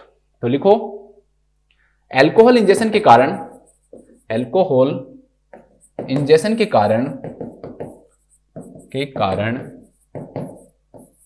Pancreatic enzymes का सीक्रेशन बढ़ जाता है। पैनक्रेटिक एंजाइम्स का सीक्रेशन बढ़ जाता है, सीक्रेशन से बढ़ जाता है, जो कि पैनक्रेटिक डक्ट में प्रेशर इंक्रीज करता है तथा एंजाइम्स के बैक फ्लो को इंक्रीज करता है। एंजाइम्स के बैक फ्लो को इंक्रीज करता है, जिसके कारण क्लाइंट को पैनक्रेटाइटिस हो सकता है। जिसके कारण क्लाइंट को पैनक्रेटाइटिस हो सकता है। जिसके कारण क्लाइंट को पैनक्रेटाइटिस हो सकता है। लिख लो इसको, स्क्रीनशॉट ले लो, पॉज करो, स्क्रीनशॉट लो, बस इतना टाइम मिलेगा आपको। नेक्स्ट क्वेश्चन देखते हैं। नेक्स्ट क्वेश्चन क्या है दोस्तों, एक client is diagnosed with cancer of the pancreas. ठीक है, ज्यादा इंपॉर्टेंट है नहीं एग्जाम के पॉइंट ऑफ व्यू से, कुछ चीजें जो है वो आपको बता दूंगा इससे related. And is apprehensive and restless, which nursing action should include in the plan of care. एक क्लाइंट है दोस्तों, उसको कैंसर ऑफ पेनक्रियाज है, और जो क्लाइंट है दोस्तों वो चिंतित हो गया है, एप्रीहेंसिव हो गया है कि आगे क्या होगा मेरे फ्यूचर के साथ। ठीक है, अभी हुआ नहीं है, जो चीज होने वाली है उसके लिए चिंतित होना, दैट इज कॉल्ड एप्रीहेंशन। और रेस्टलेस हो गया है। तो आपको टीचिंग में क्या करना है, नर्सिंग मैनेजमेंट से रिलेटेड क्वेश्चन है दोस्तों, ये बहुत अच्छा क्वेश्चन है। ठीक है, पैनक्रेटिक कैंसर जो है दोस्तों, एक्चुअली में जो पैनक्रेटिक जो कैंसर है, पैनक्रेटिक जो डक्ट हैं उनकी क्या होने लग जाती है दोस्तों, उसकी जो सेल्स जो होती हैं उनकी मैलिग्नेंट ग्रोथ होने लग जाती हैं, जिससे वो क्या करता है, जो पैनक्रेटिक डक्ट है दोस्तों वो क्या कर देता है, पैनक्रेटिक डक्ट को ऑब्स्ट्रक्ट कर देता है। तो उसे हम किस नाम से जानते हैं, पैनक्रेटिक कैंसर के नाम से जानते हैं, कभी भी डेफिनेशन आपसे नहीं पूछेगा। तो it is the malignant growth of the pancreatic duct cell that causes the obstruction of the pancreatic duct. ठीक है, डेफिनेशन समझ में आ गई, ये सिंपल सी डेफिनेशन है। Question most common site of pancreatic cancer. ठीक है, most common site of CA of pancreas, cancer of pancreas, carcinoma of the pancreas. तो इसका जो आंसर आएगा that is head of pancreas, head of pancreas. जो pancreas है दोस्तों, जो उसका हेड है, हेड वाला जो रीजन है, this is the head region. तो हेड वाला जो रीजन होता है ना दोस्तों, ये मोस्ट कॉमन साइट होता है। ठीक है, head, neck, body and tail, चार पार्ट होते हैं इसके, head, neck, body and tail. ये चार इसके क्या होते हैं दोस्तों, पार्ट होते हैं। तो head of the pancreas is the most common site of the pancreatic cancer. कहां तक ये हो सकता है दोस्तों इसकी अगर हम मेटास्टेसिस की बात करें तो इसका मेटास्टेसिस कहां तक होता है, तो भाई जहां जहां इसकी पहुंच है वहां तक ये करेगा।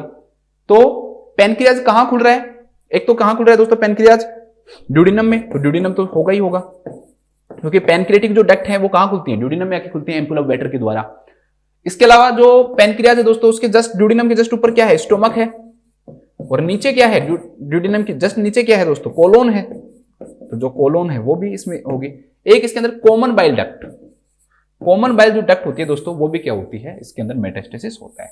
ठीक है, कॉमन बाइल डक्ट का भी क्या होता है, इसके अंदर मेटास्टेसिस होता है। Common bile duct is duct that is formed by the anastomosis of, दो चीजें जुड़ती हैं, क्या क्या जुड़ती है, इधर से गोल ब्लैडर से सिस्टिक डक्ट आती है, इधर से कॉमन हिपैटिक डक्ट आती है, दोनों मिलाती हैं कॉमन बाइल डक्ट बनाती हैं। तो यहां पर क्या होता है दोस्तों, इसका मेटास्टेसिस हो सकता है।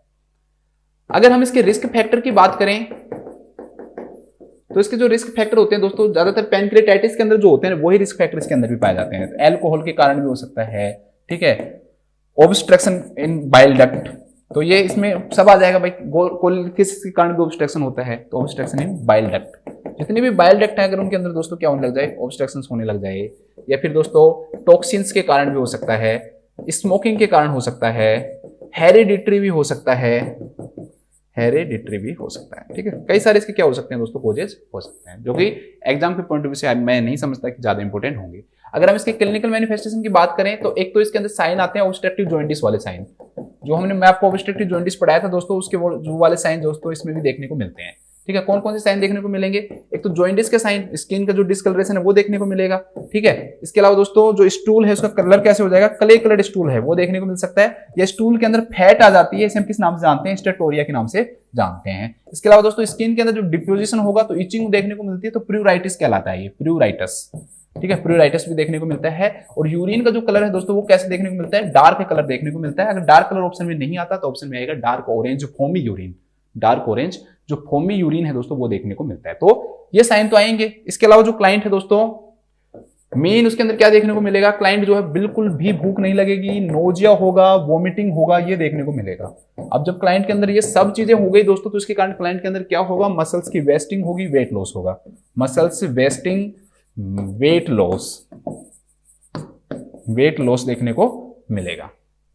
ठीक है, इसके अलावा पेन होगा, पेन होगा दोस्तों, क्या होगा, पेन, वही पेन की कैरेक्टरिस्टिक सेम होंगे जो कि पैनक्रियाटाइटिस में होते हैं। ठीक है, जो पेन है दोस्तों वो हो सकता है कि पेन आपका स्टार्टिंग में जो डल होगा, बाद में क्या होने लग जाएगा दोस्तों, सीवियर पेन तक भी होने लग जाता है। इसका जो क्लिनिकल, अगर इसकी मैनेजमेंट की बात करें दोस्तों, तो इसके अंदर जैसे जो अगर पैलेटिव मैनेजमेंट की बात करें भाई, सिंपल उससे रिलेटेड है, तो आप प्रोटोन पंप इनहिबिटर्स दोगे। ठीक है, जैसे पेंटोप्राजोल होगा, H2R एंटागोनिस्ट दोगे, रेंटिडिन हो गया, हिस्टामिन रिसेप्टर एंटागोनिस्ट ये देते हैं। क्लाइंट को हम एनपीओ रखते हैं, आईवी फ्लूइड्स देते हैं, टीपीएन देते हैं। ठीक है, न्यूट्रिशन की जो जरूरत है वो किसके द्वारा पूरी करेंगे, टीपीएन के द्वारा पूरी करते हैं। ठीक है, इसके अलावा इसके अंदर दोस्तों पेन होगा तो उसके अंदर ओपोइड्स देंगे। मेन पैनक्रियाटाइटिस की तरह ही होता है इसका ट्रीटमेंट, सर्जिकल मैनेजमेंट थोड़ा सा बस अलग होता है। इसके बाद में अगर हम बात करें दोस्तों इसके सर्जिकल मैनेजमेंट की, तो सर्जिकल मैनेजमेंट में आपको याद रखना है दोस्तों कि इसके अंदर एक सर्जरी की जाती है, that is called Vipul procedure. बहुत इंपॉर्टेंट है ये क्वेश्चन, अगर इसमें पूछता है ना तो इससे रिलेटेड बहुत बार क्वेश्चन पूछा जा सकता है कि विपल जो प्रोसीजर है ना दोस्तों, उसके अंदर किस किस चीज को रिमूव करते हैं। तो ये ध्यान रखना कि एक तो इसके अंदर हम पार्ट ऑफ द स्टोमक को रिमूव करते हैं, पार्ट ऑफ स्टोमक को रिमूव करेंगे। ठीक है, इसके अलावा पैनक्रियाज के कुछ पार्ट को रिमूव करेंगे, इसके अलावा ड्यूडिनम के कुछ पार्ट को करेंगे, और एक common bile duct, common bile duct.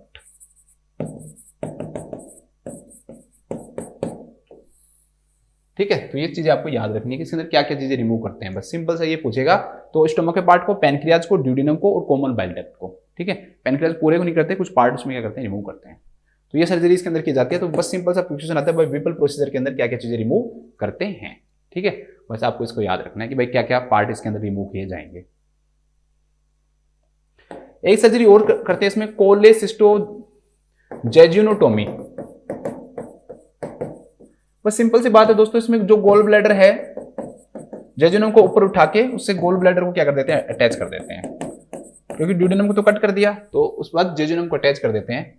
Gall bladder के जितने भी जो सीक्रेशंस जो होते हैं वो किसके अंदर होने लग जाते हैं दोस्तों, जेजुनम के अंदर होने लग जाते हैं। तो इसे हम किस नाम जानते हैं, कोलेसिस्टोजेजुनोटोमी के नाम से, जेजुनोस्टोमी के नाम से जानते हैं इसको हम ना, कोलेसिस्टोजेजुनोस्टोमी, टोमी नहीं, जेजुनोस्टोमी। इसमें गोल ब्लैडर और जेजुनम को जोड़ दिया जाता है। ठीक है, मतलब गोल ब्लैडर के सीक्रेशन डायरेक्टली किसके अंदर आएंगे दोस्तों, आपके जेजुनम के अंदर आते हैं। इसके अलावा नर्सिंग मैनेजमेंट में क्या याद रखोगे भाई, क्लाइंट एनपीओ है तो उसका एक तो क्या दोस्तों आपको फ्लूइड एंड इलेक्ट्रोलाइट इम्बैलेंस याद रखना पड़ेगा। फ्लूइड एंड इलेक्ट्रोलाइट पे आपको क्या करना पड़ेगा, फोकस करना पड़ेगा कि कहीं उसके अंदर पोटेशियम की कमी नहीं हो गई हो, कैल्शियम की कमी नहीं हो गई हो। पोटेशियम की अगर कमी हो गई है तो हमें कार्डियक मॉनिटरिंग करनी पड़ेगी क्लाइंट की मेनली। इसके अलावा दोस्तों क्लाइंट जो होता है ना, पेनक्रियाटिक कैंसर क्लाइंट जो है वो एप्रीहेंसिव, रेस्टलेस, एंजाइटी इतनी ज्यादा बढ़ जाती है कि कई बार हम ट्रैंक्विलाइजर ड्रग्स भी इसके अंदर क्या करते हैं दोस्तों, यूज करते हैं। ठीक है, ट्रैंक्विलाइजर ड्रग्स तक भी हम इसमें यूज करते हैं क्योंकि एंजाइटी ज्यादा बढ़ जाती है। तो उसको एंजाइटी को दूर करने के लिए पेशेंट को क्या करते हैं भाई, एनकरेज करते हैं कि वो फीलिंग को क्या करे, एक्सप्रेस करे। Encourage the expression of feeling, expression of feeling, कि भाई अपनी फीलिंग्स को क्या करे, एक्सप्रेस करे। इसके लिए हम उसको क्या करते हैं दोस्तों, एनकरेज करते हैं। बस सिंपल सी बात है, छोड़ो बस इतना पढ़ लिया बहुत है आपके लिए। तो क्वेश्चन ये दे रखा है, बस सिंपल सा क्वेश्चन है भाई, अब क्लाइंट है ना कॉम्प्रिहेंसिव रेस्टलेस है, तो रेस्टलेस के लिए आप उसको एंटीबायोटिक दोगे क्या? एक बार बताओ, एंजाइटी एंटीबायोटिक से दूर हो जाएगी क्या? नहीं। दूसरे एंटीबायोटिक यहाँ पर कोई फायदा भी नहीं है, तो गलत हो गया। ठीक है, teaching the importance of getting rest, ऐसा जो क्लाइंट जो एप्रीहेंशन के अंदर है दोस्तों, वो रेस्ट कर ही नहीं पाएगा, तो आप उसको जिस चीज के लिए पढ़ा रहे हो बिल्कुल क्या है, गलत है। Explaining that everything will be all right, that ये चीज आपको क्या बता रहे हो, इसको फॉल्स बता रहे हो। फॉल्स रिएश्योरेंस कहलाता है ये, इसको झूठा दिलासा देना, झूठा दिलासा देना, झूठा दिलासा नहीं देना। तो आप कह रहे हो सब ठीक हो जाएगा, वो सब ठीक नहीं होगा, आगे आपको पता है ये सब नहीं होगा। पेनक्रियाटिक कैंसर में तो बहुत कम चांसेस होते हैं, मतलब बहुत ज्यादा मोर्टेलिटी होती है इसमें, है ना। तो इसके अंदर हम क्या करेंगे, क्लाइंट को एनकरेज करेंगे कि वो अपनी जो भी बातें हैं वो क्या करें, एक्सप्रेस करें। ठीक है, उससे एंजाइटी क्या होती है दोस्तों, कम होती है। तो हम उस क्लाइंट को किस चीज के लिए एनकरेज करते हैं, एक्सप्रेशन ऑफ कंसर्न्स के लिए क्या करते हैं, एनकरेज करते हैं। तो लिख लो, लिखो, पैनक्रियाटिक कैंसर के क्लाइंट में एप्रीहेंशन, एंजाइटी, रेस्टलेसनेस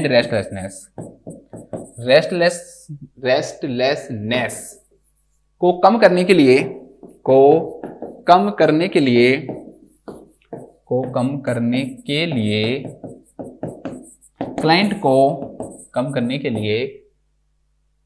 क्लाइंट को एक्सप्रेशन ऑफ फीलिंग्स के लिए, सिंपल वर्ड में लिखा देता हूं, एक्सप्रेशन ऑफ फीलिंग्स, ब्रैकेट में कंसर्न लिख लेना क्योंकि इस ऑप्शन में कंसर्न दे रखा है, के लिए एनकरेज किया जाता है, के लिए एनकरेज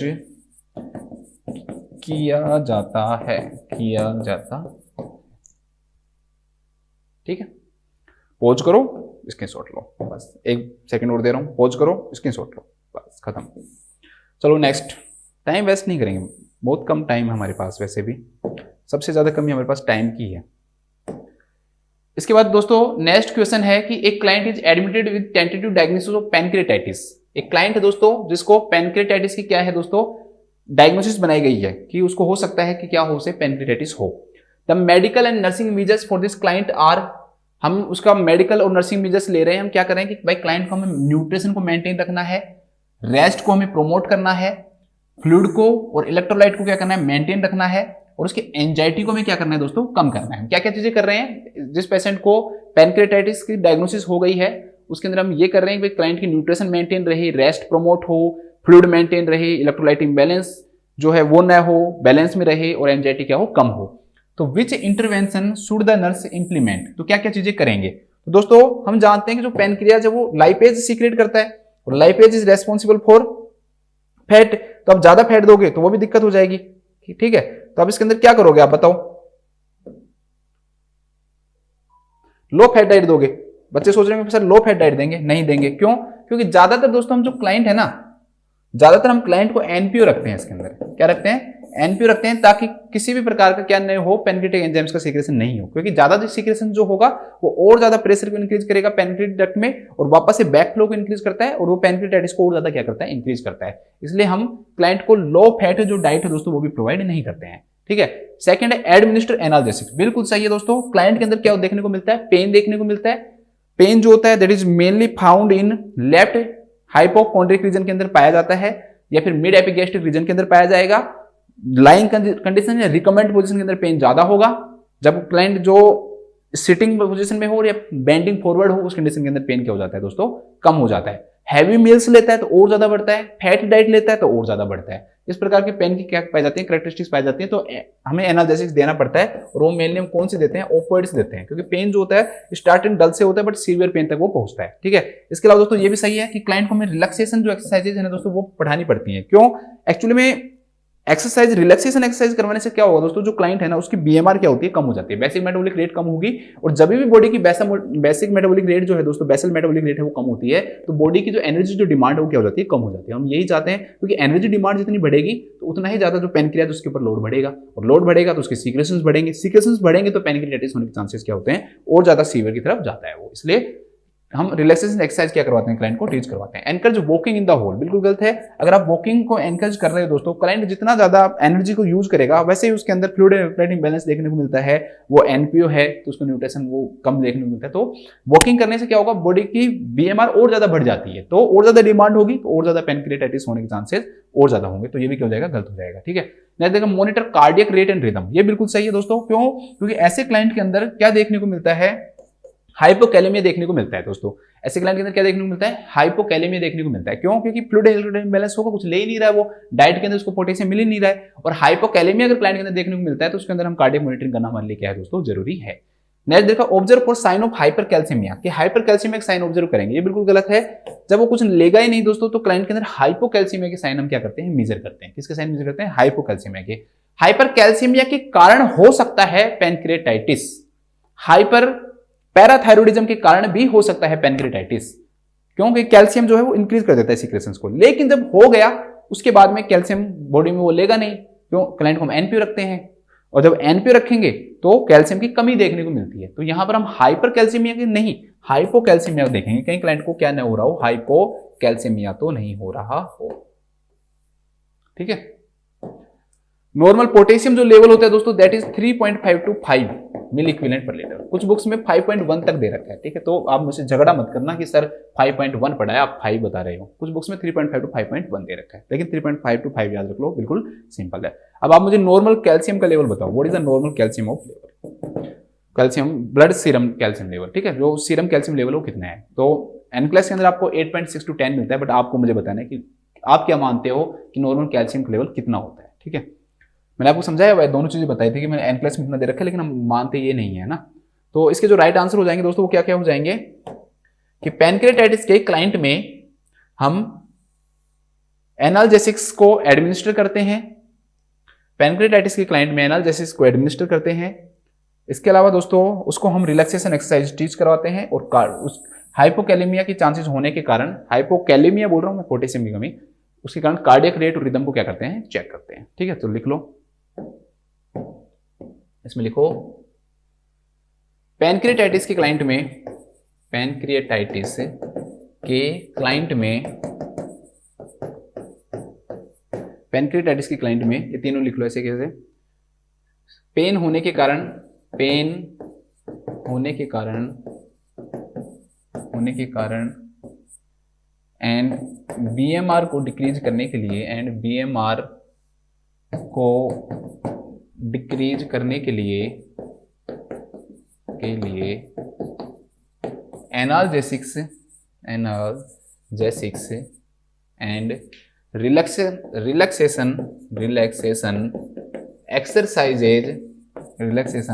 एक्सरसाइजेज एनकरेज करते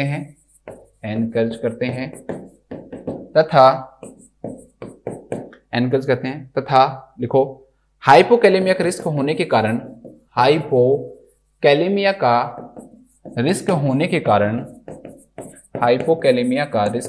के कारण कार्डियक मॉनिटरिंग करते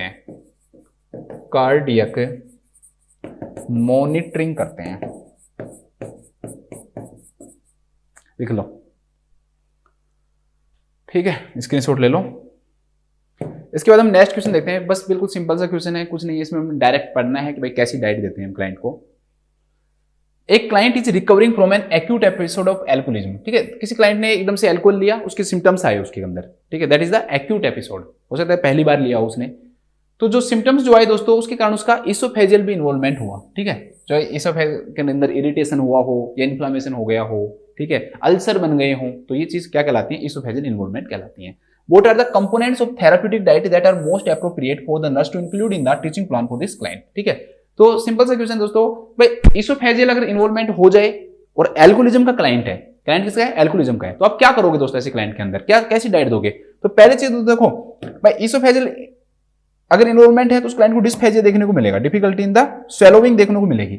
अब वो स्वेलोविंग करेगा तो रेगुलर डाइट तो वो ले नहीं पाएगा, तो हम उसको कैसी डाइट देंगे, एक सॉफ्ट डाइट देते हैं उसे। हम कैसी डाइट प्रोवाइड करते हैं दोस्तों, सॉफ्ट डाइट प्रोवाइड करते हैं। रेगुलर डाइट तो हम उसे देंगे नहीं, और उसको कैसी डाइट की जरूरत है दोस्तों, उसके अलावा हाई प्रोटीन डाइट की जरूरत होती है। ऐसे क्लाइंट को किसकी जरूरत होती है, हाई प्रोटीन, ताकि एक तो देखो मान लो कोई भी अल्सर बनाए, वुंड बनाए, उसमें हेल्प हो। एक उसकी बॉडी के अंदर दोस्तों ऐसे क्लाइंट के अंदर सीवियर वेस्टिंग देखने को मिलती है, प्रोटीन की सीवियर डेफिशिएंसी देखने को मिलती है। तो रेगुलर डाइट के द्वारा आप वो डेफिशिएंसी दूर नहीं कर सकते, लो प्रोटीन डाइट के द्वारा वो सीवियर जो मसल्स वेस्टिंग है उसको आप पूरा नहीं कर सकते हो। तो आपको क्लाइंट को कैसी डाइट देनी पड़ेगी दोस्तों, हाई प्रोटीन और हाई कार्बोहाइड्रेट डाइट। ऐसे क्लाइंट को हम हाई प्रोटीन और हाई कार्बोहाइड्रेट डाइट देते हैं। तो ध्यान रखना, एल्कोलोसिस का क्लाइंट हो, अगर इसोफेजियल इन्वॉल्वमेंट है तो उसके अंदर हम कैसे देंगे, high protein and high carbohydrate diet देंगे। लेकिन अगर इसोफेजियल इन्वॉल्वमेंट नहीं है तो सिंपल सा हाई प्रोटीन और हाई कार्बोहाइड्रेट देंगे, और अगर इन्वॉल्वमेंट हो गया तो साथ में सॉफ्ट डाइट और ऐड कर देते हैं। अगर इन्वॉल्वमेंट नहीं है तो सॉफ्ट डाइट नहीं देंगे, high protein high carbohydrate diet देते हैं। तो लिखो, एक्यूट एल्कोहोलिज्म में, एल्कोहोलिज्म विद इसोफेजियल इन्वॉल्वमेंट के क्लाइंट में, इसोफेजियल इन्वॉल्वमेंट के क्लाइंट में, इन्वॉल्वमेंट के क्लाइंट में soft comma high protein and high carbohydrate diet high protein and high carbohydrate diet देते हैं। ठीक है, pause and screenshot. Next question पढ़ते हैं। बस अब 2 ही क्वेश्चन पढ़ाऊंगा आपको आज, 2 और बज रहे हैं, बहुत है आपके लिए, और दोनों ही क्वेश्चन बहुत इंपॉर्टेंट है, बहुत अच्छे से पढ़ेंगे इनको हम, है ना। क्वेश्चन क्या है दोस्तों, 2 विटामिन दे रखे हैं आपको। एक जो विटामिन दे रखी दैट इज थायमिन, और सेकंड जो विटामिन दे रखी that is niacin, are prescribed for a client with alcoholism. Alcoholism के क्लाइंट में हमने 2 चीजें दी हैं, एक थायमिन दिया है और एक नियासिन दिया है। थायमिन के बारे में तो आपने सबने सुना होगा कि थायमिन देते हैं, शायद आपने अगर हॉस्पिटल में काम भी किया तो आपको पता होगा। Which body function maintained by these vitamin should the nurse include in teaching plan. भाई ये दोनों विटामिन क्या काम करती हैं, दोनों का फंक्शन बताना है आपको। भाई न्यूरोनल एक्टिविटी को मेंटेन रखती हैं। आप कहां जा रहे हो भाई साहब, इन्होंने भी एल्कोहोलिज्म के क्लाइंट हो गए हैं ये भी। न्यूरोनल एक्टिविटी को, बाउल एलिमिनेशन को, या एफिशिएंट सर्कुलेशन को, या फिर प्रोथ्रोम्बिन के डेवलपमेंट में क्या करती है, हेल्प करती हैं। तो आपको 2 विटामिन पढ़ाता हूं मैंने कहा था कि आपको मैं न्यूट्रिशन भी साथ करवाता रहूंगा। ठीक है, मैंने शायद आपको कार्बोहाइड्रेट पूरा पढ़ा दिया है इसमें, और शायद फैट पढ़ा दिया है, अमीनो एसिड पढ़ा दिया था, फैटी एसिड पढ़ा दिया था, और 2 विटामिन भी करवाई थी मैंने आपको, शायद विटामिन ए और विटामिन के करवाई है आपको शायद, है ना।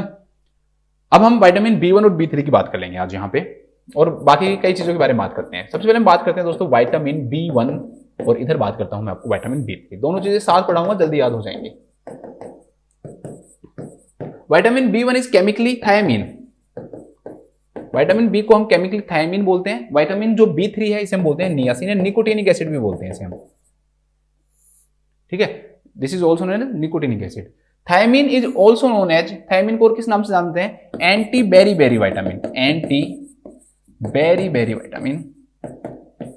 यहां तक कि इसे हम एंटी न्यूराइटिक विटामिन भी कहते हैं, एंटी न्यूराइटिक विटामिन। मतलब कि न्यूराइटिक मतलब कि जो नर्व का जो इन्फ्लेमेशन है दोस्तों उसको प्रिवेंट करने वाली विटामिन। ठीक है, नर्व के इन्फ्लेमेशन को प्रिवेंट करने वाली, या नर्व की डैमेज को प्रिवेंट करने वाली विटामिन है एंटी न्यूराइटिक विटामिन। नियासिन जो है दोस्तों, इसे हम anti pellagra factor of Goldberg के नाम से जानते हैं, ऑफ गोल्डबर्ग। आप सिंपल भी याद रख सकते हो भाई, एंटी पेलेग्रा फैक्टर है, लेकिन इसका पूरा जो नाम है that is anti pellagra factor of Goldberg, इसके नाम से हम इसे जानते हैं। ठीक है,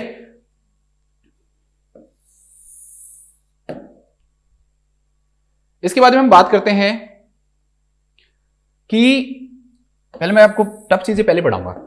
आरडीए, दोनों के आरडीए कराऊंगा, फिर फंक्शन बाद में कराऊंगा। ठीक है, आरडीए की अगर हम बात करें ना दोस्तों, तो एक मैं वुमन में बताऊंगा, फिर मैं मैन में बताऊंगा, फिर प्रेगनेंसी और लैक्टेशन, दोनों में ऐसे करेंगे हम। वुमन के अंदर अगर हम इसकी आरडी की बात करें तो 1.2 to 1.4 mg पर डे होती है, और मैन के अंदर होती है 1.2 to 1.7 mg per day. Pregnancy के अंदर 0.3 mg पर डे और ऐड कर दो, सॉरी 0.2 mg पर डे और ऐड कर दो, और लैक्टेशन के अंदर 0.03 mg पर डे और ऐड कर दो। ठीक है, this is the RD of the vitamin B1। अगर हम इधर बात करें दोस्तों तो वुमन के अंदर जो है, इधर देखो, आपको बिल्कुल सिंपल तरीके से याद कराऊंगा, 12, ठीक है, इधर लिखो 12, इधर लिखो 16, इधर लिखो 16, बस। तो अब 12 तो लिखेंगे नहीं, तो यहाँ 21 कर देंगे, या 12 हो गया, इसका उल्टा हो गया 21, इधर 16 16, तो 12 से 16 mg पर डे और 16 से 21 mg पर डे। और यहां पर भी प्रेगनेंसी और जो लैक्टेशन है वो ज्यादा फर्क नहीं पड़ता है, 0.2 mg पर डे का फर्क ही पड़ता है, और यहाँ भी 0.3 mg पर डे का फर्क पड़ता है। यहाँ पर पॉइंट नहीं लगा हुआ है, 1.2 नहीं लिखा है मैंने, 12 से 16, 16 से 21। अब ये 12 से 16 और 16 से 21 मतलब मैंने रेंज भी क्यों लिखा रहा हूं मैं? तो दोस्तों देखो, हम जब न्यूट्रिशन पढ़ते हैं तो आपने इसमें सुना होगा कि भाई सीडेंटरी लाइफस्टाइल, मॉडरेट और हैवी, तो बिल्कुल काम नहीं करता, उसके लिए हम 1.2 देंगे।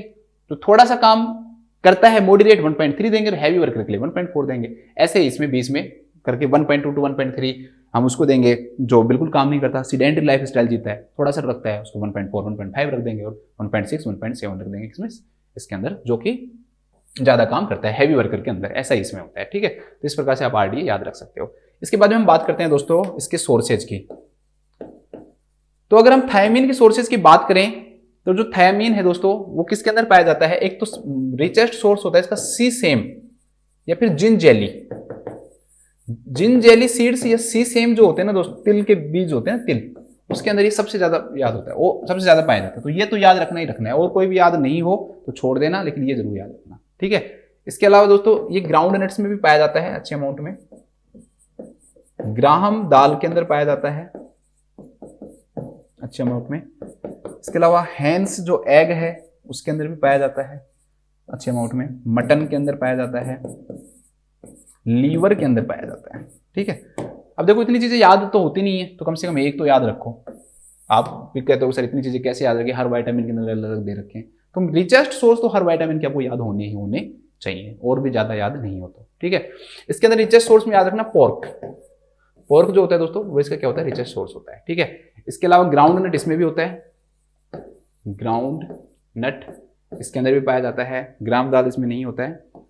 इसके अलावा आप इसके अंदर लिख सकते हो लेग्यूम्स के अंदर पाया जाता है, ये लेग्यूम्स में पाया जाता है, लीवर में पाया जाता है, ये किडनी में पाया जाता है ये। ठीक है, तो दीज आर द सोर्सेज, ये इसके क्या होते हैं दोस्तों? सोर्सेज होते हैं। ठीक है, pork, groundnut, legumes, liver and kidney, तो ये इसके क्या हो गए? सोर्सेज हो गए। अब हम बात करते हैं मेन इसके फंक्शंस की, जहां से क्वेश्चंस आते हैं। थायमीन जो होती है ना दोस्तों, थायमीन जो विटामिन होती है ये जरूरी होती है किसके लिए? कार्बोहाइड्रेट मेटाबॉलिज्म के लिए। किसके मेटाबॉलिज्म के लिए? कार्बोहाइड्रेट के मेटाबॉलिज्म के लिए जरूरी होती है। और जो नियासिन जो विटामिन होती है that is necessary for carbohydrate, protein and fat metabolism. Fat के मेटाबॉलिज्म के लिए क्या होती है दोस्तों? जरूरी होती है। कैसे जरूरी होती है? क्योंकि ये विटामिन होती है, ये काम करते हैं किसके रूप में? कोएंजाइम के रूप में काम करती हैं। कोई भी एंजाइम जो होता है ना दोस्तों वो मेनली किसके बने हुए होते हैं? वो प्रोटीन के बने हुए होते हैं। प्रोटीन के साथ अगर ऑर्गेनिक नॉन प्रोटीन पार्ट है, ऑर्गेनिक मतलब जिसमें कार्बन पाया जाना चाहिए, तो उसे हम किस नाम से जानते हैं? को एंजाइम्स के नाम से जानते हैं। और प्रोटीनियस पार्ट जो होता है किसी भी एंजाइम का वो एपो एंजाइम कहलाता है। इस प्रकार से एंजाइम का फॉर्मेशन होता है। ये पूरी स्ट्रक्चर क्या कहलाएगी? आपकी एंजाइम कहलाएगी। एंजाइम के अंदर प्रोटीन से बना हुआ पार्ट है एपो एंजाइम कहलाएगा, और जो नॉन प्रोटीनियस पार्ट है जो कि ऑर्गेनिक मॉलिक्यूल का बना हुआ है ये को एंजाइम कहलाता है। लेकिन एंजाइम की एक्टिवेशन के लिए कोएंजाइम क्या होता है? जरूरी होता है। तो जो कार्बोहाइड्रेट के मेटाबॉलिज्म में जो आपसे पूछेगा कि विटामिन B1 की कोएंजाइम फॉर्म क्या है, तो दैट इज टीपीपी। टीपीपी जो होती है दोस्तों ये इसकी क्या होती है? कोएंजाइम फॉर्म होती है किसकी? विटामिन B1 की, थायमीन की, जिसको बोलते हैं थायमीन पायरोफॉस्फेट। इसे हम किस नाम से जानते हैं? थायमीन पायरोफॉस्फेट के नाम से हम इसे जानते हैं। थायमीन पायरोफॉस्फेट के नाम से हम इसे जानते हैं। ये थायमीन पायरोफॉस्फेट जब अगर आप डिटेल में अच्छे से पढ़ते हो तो आप पढ़ते हो कि ग्लाइकोलाइसिस जो होता है दोस्तों, जब वो ग्लाइकोलाइसिस से जो पायरुविक जो एसिड बनता है वो क्रेब्स साइकिल के अंदर एंटर करता है, तो वो डायरेक्टली एंटर नहीं करता, उसके लिए फॉर्मेशन करता है वो एसिटाइल कोएंजाइम ए का, और एसिटाइल कोएंजाइम ए है दोस्तों वो एंटर करता है किसके अंदर, क्रेब्स साइकिल में।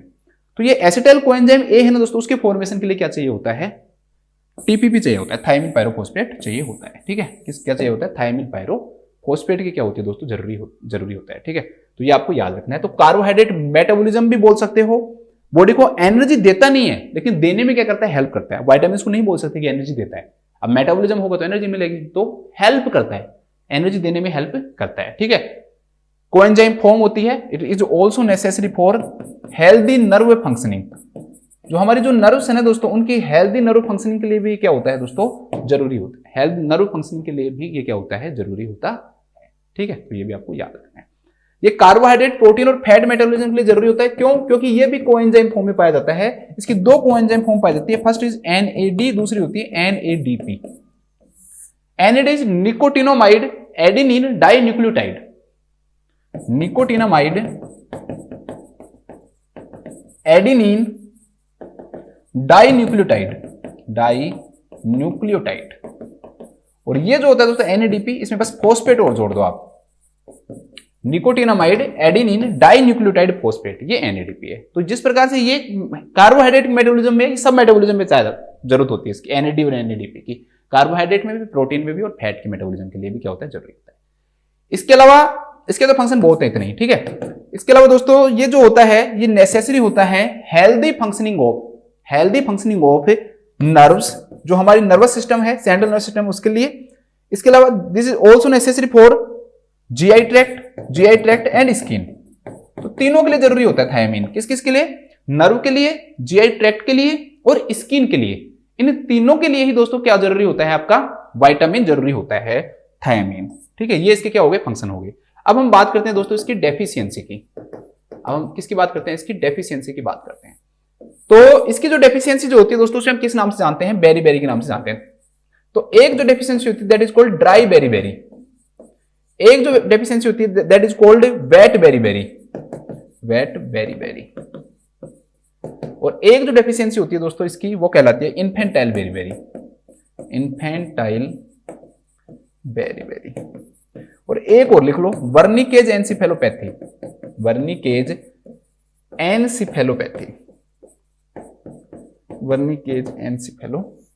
अब देखो ड्राई बेरी है ना, देखो ऐसे याद रखो भाई, वेट का मतलब याद रखो गीला मतलब ब्लड मतलब कार्डियोवास्कुलर सिस्टम। अगर कार्डियक सिस्टम को अफेक्ट करता है बेरी, तो वो क्या कहलाएगा, वेट बेरी। और अगर नर्वस सिस्टम को अफेक्ट करता है तो ये ड्राई बेरी कहलाएगा, ठीक है। तो नर्वस सिस्टम के अगर इसके अंदर साइन आते हैं ना दोस्तों, तो वो क्या कहलाता है, आपका ड्राई बेरी कहलाता है। क्या कहलाता है, ड्राई बेरी ये कहलाता है। इसके अंदर कई सारे साइन आ सकते हैं, ठीक है। जैसे कि पेरिफेरल न्यूराइटिस देखने को मिलता है क्लाइंट के अंदर, पेरिफेरल न्यूराइटिस देखने को मिलता है, पेरिफेरल नर्व के अंदर इन्फ्लेमेशन होना, ठीक है। इसके अलावा क्लाइंट को अंदर मोटार इनकोऑर्डिनेशन देखने को मिलता है, मोटार इनकोऑर्डिनेशन देखने को मिलता है, ठीक है। इसके अलावा दोस्तों ऐसे क्लाइंट के अंदर डिफिकल्टी इन वॉकिंग तक भी हो सकती है, डिफिकल्टी इन वॉकिंग। तो ये सिम्टम देखने को मिलते हैं किसमें, ड्राई बेरी में। वेट बेरी कार्डियक सिस्टम से रिलेटेड होता है दोस्तों। तो इसके अंदर मेनली एक तो टैकीकार्डिया देखने को मिलेगा क्लाइंट के अंदर, एक जुगुलर वेनस डिस्टेंशन देखने को मिलता है, जुगुलर वेनस डिस्टेंशन, एक एडिमा देखने को मिलता है। क्या देखने को मिलता है, एडिमा।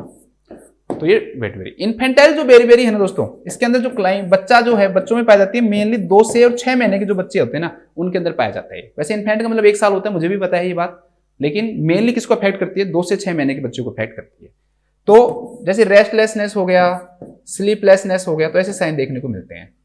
सो नहीं पाएगा, बहुत ज्यादा रोएगा, ठीक है, रेस्टलेसनेस। और कन्वल्जन्स तक भी आ सकते हैं बच्चों के अंदर, क्या आ सकते हैं दोस्तों, कन्वल्जन्स भी आ सकते हैं। तो रेस्टलेसनेस, स्लीपलेसनेस और कन्वल्जन्स देखने को मिलते हैं। वर्निक्स जो एनसीफेलोपैथी है,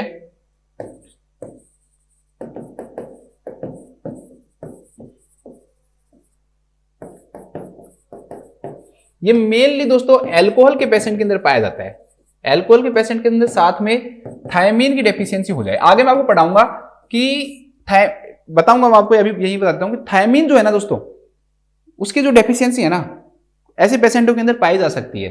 जो जैसे डायलिसिस के पेशेंट हैं, ठीक है, जिनकी डायलिसिस होती है उनके अंदर डेफिशिएंसी पाई जाती है। अल्कोहल के पेशेंट हैं उनके अंदर डेफिशिएंसी इसके अंदर पाई जा सकती है। या ब्रेस्ट फीडिंग मदर है जिनके अंदर खुद के अंदर कमी है थायमीन की, उनके अंदर भी क्या पाई जा सकती है, इसकी डेफिशिएंसी पाई जा सकती है। ठीक है, तो अल्कोहल के पेशेंट ज्यादा अल्कोहल ले ले और उसके कारण उसके अंदर जो ब्रेन को अफेक्ट कर दे, तो उसे हम किस नाम जानते हैं दोस्तों, वर्निकेज एन्सेफेलोपैथी के नाम से जानते हैं। इसके अंदर क्या क्या सिम्टम आते हैं, एक तो मेमोरी डिस्टर्बेंस होगा क्लाइंट का, क्या होगा, मेमोरी डिस्टर्बेंस देखने को मिलेगा। इसके अलावा दोस्तों जो क्लाइंट है उसके अंदर पुअर मोटार कोऑर्डिनेशन होगा, एटेक्सिया, मतलब भाई किसी चीज को उठा रहा है, उठा नहीं पा रहा, गिर रहा है, ठीक है, चल नहीं पा रहा है सही तरह से, तो ये सब पुअर मोटार कोऑर्डिनेशन के सिम्टम्स भी इसके अंदर देखने को मिलेंगे। इसे हम किस नाम जानते हैं, एटेक्सिया के नाम से जानते हैं, poor motor coordination, poor motor coordination ये देखने को मिलेगा, पुअर मोटार कोऑर्डिनेशन देखने को मिलेगा। ठीक है, इसके अलावा दोस्तों डेलीरियम के साइन आएंगे क्लाइंट के अंदर, किसके साइन देखने को मिलते हैं, डेलीरियम है ना दोस्तों, उसके भी क्लाइंट के अंदर क्या देखने को मिलेंगे दोस्तों, साइन देखने को मिलेंगे। तो ऐसे सिम्टम्स, और साथ में पेरिफेरल न्यूराइटिस भी हो सकता है। क्या हो सकता है क्लाइंट के अंदर, पेरिफेरल न्यूराइटिस, पेरिफेरल न्यूराइटिस के भी साइन आ सकते हैं। तो ये सभी सिम्टम्स किसके अंदर आते हैं दोस्तों, वर्निकेज एन्सेफेलोपैथी के अंदर आते हैं। ठीक है, जिसमें क्लाइंट को हम थायमीन देना पड़ता है, हमें ट्रीटमेंट के अंदर क्या देंगे, हम इसे थायमीन देंगे। अब हम बात करते हैं किसके, नियासिन की कमी से होने वाला रोग। तो शायद सबने सुना होगा दोस्तों, नियासिन की कमी से जो रोग होता है दैट इज कॉल्ड पेलिग्रा। नियासिन की कमी से क्या रोग होता है दोस्तों, पेलिग्रा रोग होता है। ठीक है, एक बहुत इंपॉर्टेंट क्वेश्चन आता है कि किन लोगों के अंदर पेलिग्रा की डेफिशिएंसी ज्यादा देखने को मिलती है। तो इसका आंसर आएगा दोस्तों मेज ईटिंग, जो भी आदमी मक्का खाता है ना, उन लोगों के अंदर सबसे ज्यादा सिर्फ मक्के के ऊपर निर्भर हो, उनके अंदर दोस्तों पेलिग्रा की डेफिशिएंसी देखने को मिलती है। रीजन क्या होता है, रीजन ये होता है दोस्तों कि मक्के के अंदर पाया जाता है ट्रिप्टोफैन, सॉरी मक्के के अंदर डेफिशिएंसी होती है किसकी, ट्रिप्टोफैन की डेफिशिएंसी होती है, पाया नहीं जाता। मक्के के अंदर किसकी डेफिशिएंसी होती है दोस्तों, ट्रिप्टोफैन की डेफिशिएंसी होती है। और ट्रिप्टोफैन जो है ना दोस्तों, ये फॉर्मेशन करता है किसका, नियासिन का। ट्रिप्टोफैन जो अमीनो एसिड है वो किसका फॉर्मेशन करता है, नियासिन का। अगर ट्रिप्टोफैन नहीं होगा तो नियासिन नहीं होगा। कहते हैं कि लगभग 60 mg ट्रिप्टोफैन से लगभग 1 mg क्या बनता है दोस्तों, नियासिन बनता है। अब आदमी खाएगा मक्का, उसमें नहीं है ट्रिप्टोफैन, ट्रिप्टोफैन नहीं है तो उसके पास नियासिन नहीं है, नियासिन नहीं है तो नियासिन की डेफिशिएंसी होगी, जिसे हम किस नाम से जानते हैं दोस्तों, पेलिग्रा के नाम से जानते हैं। हम किस नाम जानते हैं, पेलिग्रा के नाम से जानते हैं। पेलिग्रा जो होता है दोस्तों दो प्रकार का होता है, पेलिग्रा जो है वो दो प्रकार का होता है, एक होता है प्राइमरी और एक होता है दोस्तों सेकेंडरी। प्राइमरी जो होता है वो डाइटरी होता है, क्या होता है, डाइटरी। डाइटरी का मतलब दोस्तों कि आप डाइट के अंदर नहीं ले रहे हो, क्या, नियासिन। डाइटरी नियासिन की डेफिशिएंसी के कारण जो होगा वो क्या कहलाएगा दोस्तों, प्राइमरी पेलिग्रा कहलाएगा। लेकिन अगर आप डाइट में ले रहे हो लेकिन वो क्या नहीं हो पा रहा दोस्तों, एब्जॉर्ब नहीं हो पा रहा है, एब्जॉर्प्शन के अंदर क्या आ रही है दोस्तों, प्रॉब्लम आ रही है, तो उसे हम किस नाम से जानेंगे, सेकेंडरी पेलिग्रा के नाम से जानेंगे। जैसे कि एल्कोहल, यहां भी एल्कोहलिज्म काम करेगा, ठीक है, थायमीन में भी कर रहा था, यहां भी। एक सीएलडी के पेशेंट, जो क्रोनिक लीवर डिजीज के जो पेशेंट होते हैं दोस्तों, उनके अंदर भी, उसके अंदर भी एब्जॉर्प्शन नहीं हो पाता है, तो उसे हम सेकेंडरी पेलिग्रा के नाम से जानते हैं। अब क्वेश्चन आता है कि भाई पेलिग्रा के क्या क्या सिम्टम्स देखने को मिलते हैं। तो जो दोस्तों पेलिग्रा जो है ना, उसके अंदर कई सारे सिम्टम्स देखने को मिलते हैं, जैसे कि डर्मेट, स्किन को मैंने बताया था कि that is, it is responsible for healthy functioning of the skin. Skin को इफेक्ट करेगा तो डर्मेटाइटिस होगा, dermatitis, inflammation of the skin. और अगर ये जीआई ट्रैक्ट को इफेक्ट करेगा तो डायरिया कोज करेगा। और अगर नर्वस सिस्टम को इफेक्ट करेगा तो डिमेंशिया कोज करेगा। और अगर आपने ट्रीट नहीं किया तो पेशेंट की क्या हो सकती है दोस्तों, डेथ भी हो सकती है। तो ये सिम्टम्स देखने को मिलते हैं, डर्मेटाइटिस, डायरिया और dementia. These are the 3D disease भी कहलाती है ये, कि 3D आ गए इसके अंदर, 3D डिसऑर्डर।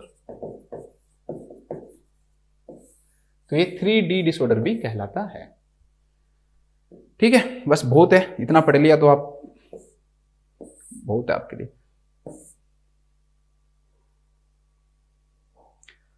मिल्क के अंदर कुछ क्वेश्चंस और बता देता हूं न्यूट्रिशन से रिलेटेड। मिल्क के अंदर किसकी डेफिशिएंसी देखने को मिलती है, तो मिल्क के अंदर दोस्तों ध्यान रखना थोड़ा सा, आयरन की डेफिशिएंसी देखने को मिलती है। मिल्क के अंदर किसकी डेफिशिएंसी देखने को मिलती है, आयरन की। मीट के अंदर पूछे तो मीट के अंदर कैल्शियम की डेफिशिएंसी देखने को मिलती है। किसकी डेफिशिएंसी देखने को मिलती है, कैल्शियम की डेफिशिएंसी मीट के अंदर देखने को मिलती है। पल्सेज के अंदर पूछे तो पल्सेज के अंदर दोस्तों मीथियोनिन प्लस सिस्टीन की डेफिशिएंसी देखने को मिलती है। मीथियोनिन प्लस सिस्टीन की डेफिशिएंसी देखने को मिलती है किसमें, पल्सेज। मेज मैंने आपको अभी बता ही दिया कि भाई मेज के अंदर किसकी डेफिशिएंसी देखने को मिलती है, ट्रिप्टोफैन की डेफिशिएंसी देखने को मिलती है, ट्रिप्टोफैन की डेफिशिएंसी देखने को मिलती है। क्वेश्चन आएगा दोस्तों एग के अंदर किसकी डेफिशिएंसी मिलती है, तो एग के अंदर डेफिशिएंसी किसकी देखने को मिलती है दोस्तों, vitamin C plus carbohydrate, vitamin C और कार्बो जो हाइड्रेट है ना दोस्तों उसकी डेफिशिएंसी देखने को मिलती है। अगर आपसे फिश पूछे कि फिश के अंदर किसकी डेफिशिएंसी देखने को मिलती है, तो एक याद रख लेना आप, तो बस आयोडीन। फिश के अंदर किसकी डेफिशिएंसी देखने को मिलती है दोस्तों, आपको आयोडीन की डेफिशिएंसी देखने को मिलती है। तो ऐसे क्वेश्चंस आपसे पूछ सकते हैं। अब मेरा एक क्वेश्चन है, वो क्वेश्चन है नेक्स्ट, व्हीट में किसकी डेफिशिएंसी देखने को मिलती है, व्हीट के अंदर कौन से अमीनो एसिड की डेफिशिएंसी देखने को मिलती है, बस ये मुझे बता देना। हमारे टेलीग्राम ग्रुप के अंदर मैंने अच्छे से इसको डाल रखा है, आप वहां पर जाके और डिटेल में पढ़ सकते हो, ठीक है।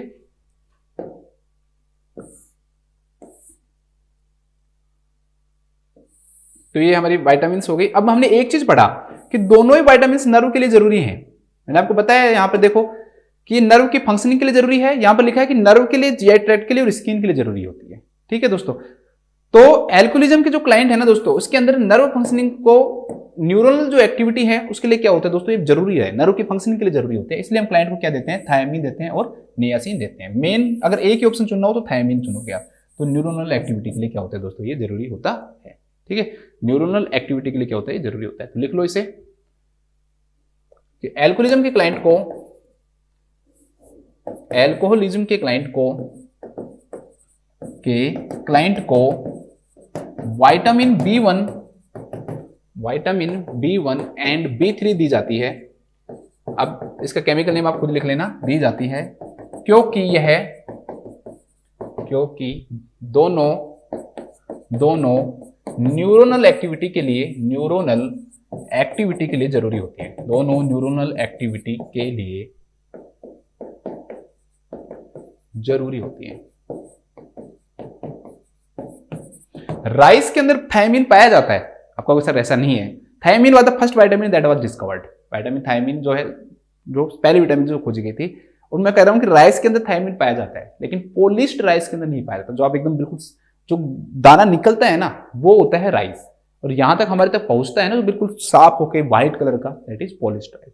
तो पॉलिश्ड जो राइस होता है उसमें विटामिन B1 की क्या होती है, कमी होती है। वैसे राइस के अंदर पाया जाता है, व्हीट में भी पाया जाता है। इसके बाद नेक्स्ट क्वेश्चन देखते हैं। नेक्स्ट जो क्वेश्चन है दोस्तों, बहुत अच्छा क्वेश्चन है, कई सारे क्वेश्चन आपको कराऊंगा मैं इससे।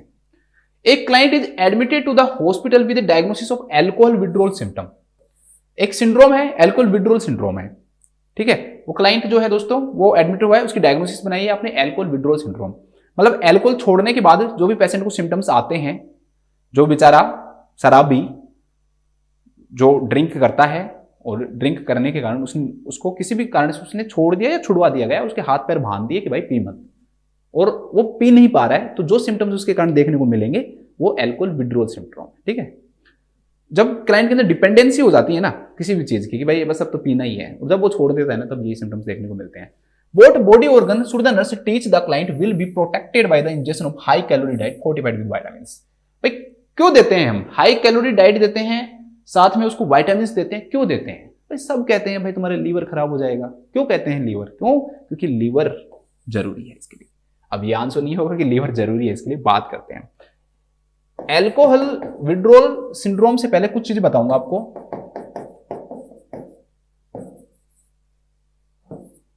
इसकी बात तो करेंगे, इससे पहले कुछ क्वेश्चंस पढ़ते हैं। क्वेश्चन नंबर 1, मोस्ट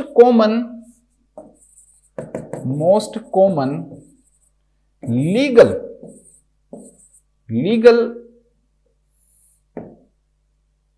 एब्यूज या ड्रग एब्यूज लिख लो। क्या चीज है दोस्तों जो लीगल है या लीसिट भी लिखा हुआ सकता है, जो कि मोस्ट कॉमन होती है इन इंडिया? तो वो होती है दोस्तों आपकी टोबैको, ठीक है। क्या होती है? टोबैको होती है।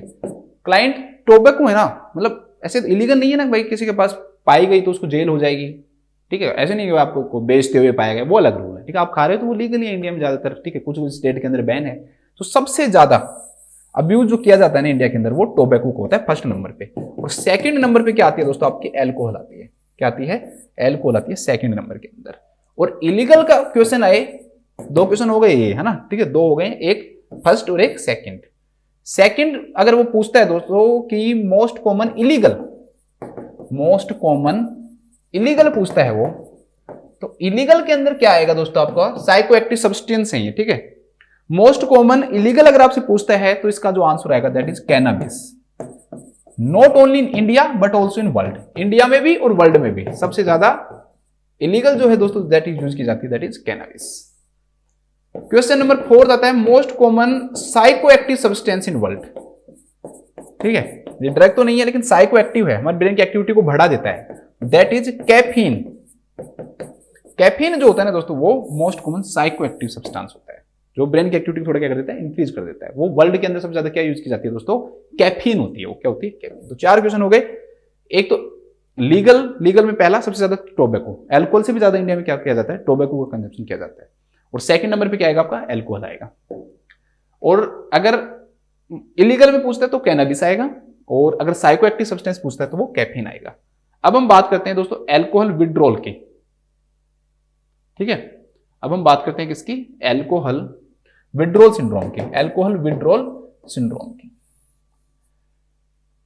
तो अल्कोहल विड्रॉल सिंड्रोम की बात करने से पहले थोड़ा सा हम अल्कोहल की बात कर लेते हैं कि जब क्लाइंट के अंदर अल्कोहल का जो लेवल है वो 20 से और 30 mg परसेंटेज पहुंचेगा तब क्या होगा, ठीक है। ये अल्कोहल विड्रॉल सिंड्रोम की बात नहीं कर रहे हैं हम, ये हम अल्कोहल लेवल इन ब्लड की बात कर रहे हैं कि ब्लड के अंदर जब अल्कोहल का जो लेवल है वो 20 से 30 mg परसेंटेज हो जाएगा तो उस क्लाइंट के अंदर क्या होगा दोस्तों, ऐसे क्लाइंट के अंदर।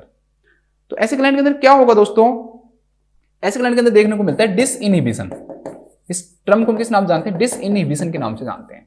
डिसइनहिबिशन के अंदर क्या होगा दोस्तों कि उसकी थिंकिंग थोड़ी सी क्या हो जाएगी, डिक्रीज हो जाएगी।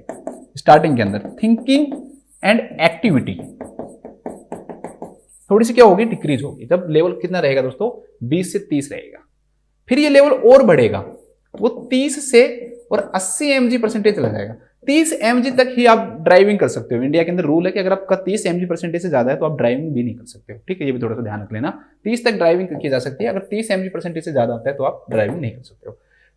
30 से 80 mg परसेंटेज पे जब पहुंचेगा दोस्तों, जो क्लाइंट है वो तो रिलैक्स हो जाएगा। क्या हो जाएगा, रिलैक्स हो जाएगा, हैप्पीनेस आ जाएगी उसके अंदर, खुश हो जाएगा वो, हैप्पीनेस और टॉकटिवनेस आ जाएगी, टॉकटिवनेस।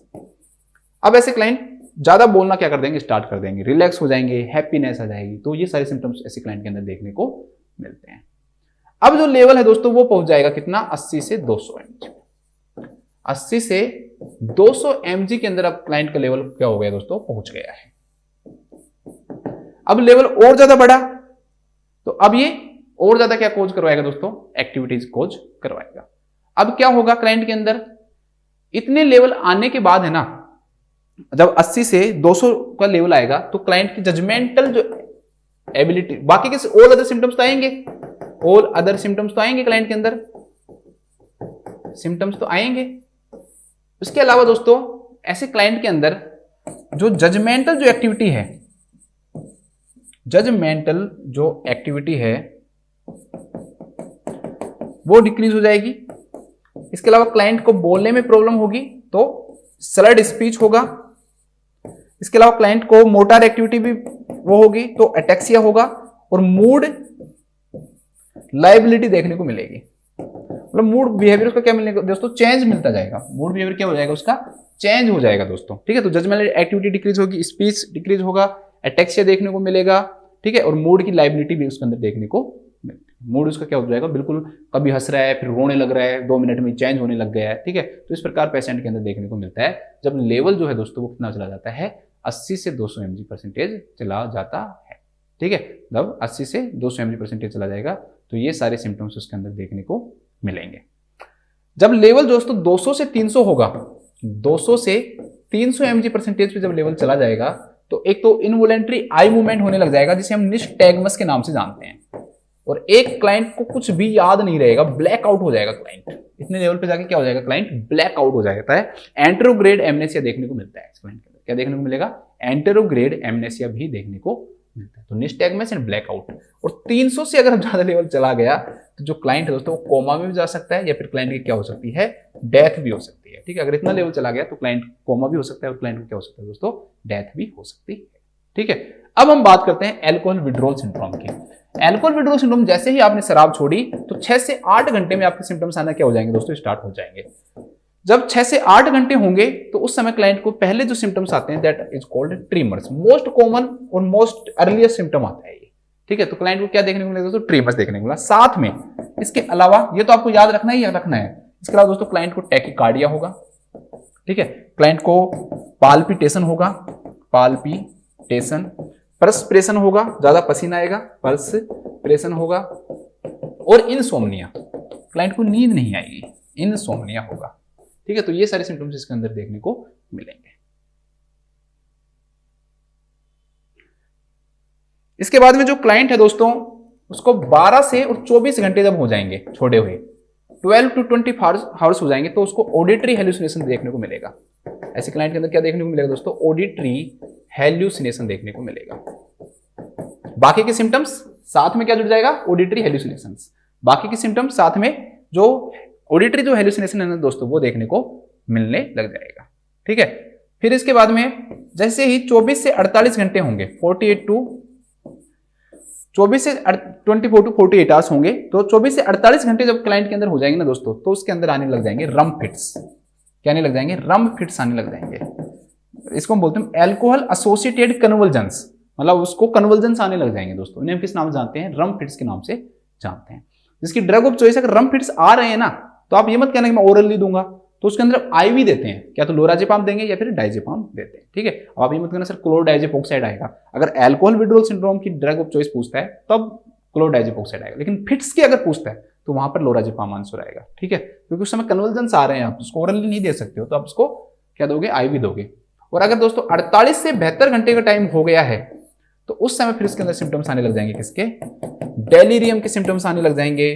उसके अंदर दोस्तों हेल्यूसिनेशन होगा, ठीक, विजुअल हेल्यूसिनेशंस भी देखने को मिलते हैं, इल्यूजन देखने को मिलता है, विजुअल हेल्यूसिनेशन भी देखने को मिल सकता है, इसके अलावा इल्यूजन देखने को मिलता है, ठीक है। ये सारे सिम्टम्स भी उसके अंदर आने लग जाते हैं जब 48 से 72 घंटे का टाइम हो जाएगा, ठीक है। तो ये आपको थोड़ा सा याद रखना है।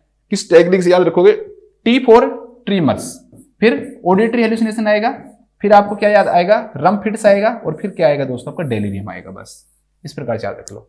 टार्ड याद रखना है कि शुरू में क्या आएंगे, ट्रीमर्स आएंगे, हाथ ऐसे हिलने लग जाएंगे, ये है ट्रीमर्स, ठीक है। ऑडिटरी हेलुसिनेशन आएगा, फिर रम फिट्स, कन्वर्जन्स आ जाएंगे, और लास्ट में उसके अंदर जो डेलीरियम के जो साइन है दोस्तों वो देखने को मिलेंगे, ठीक है।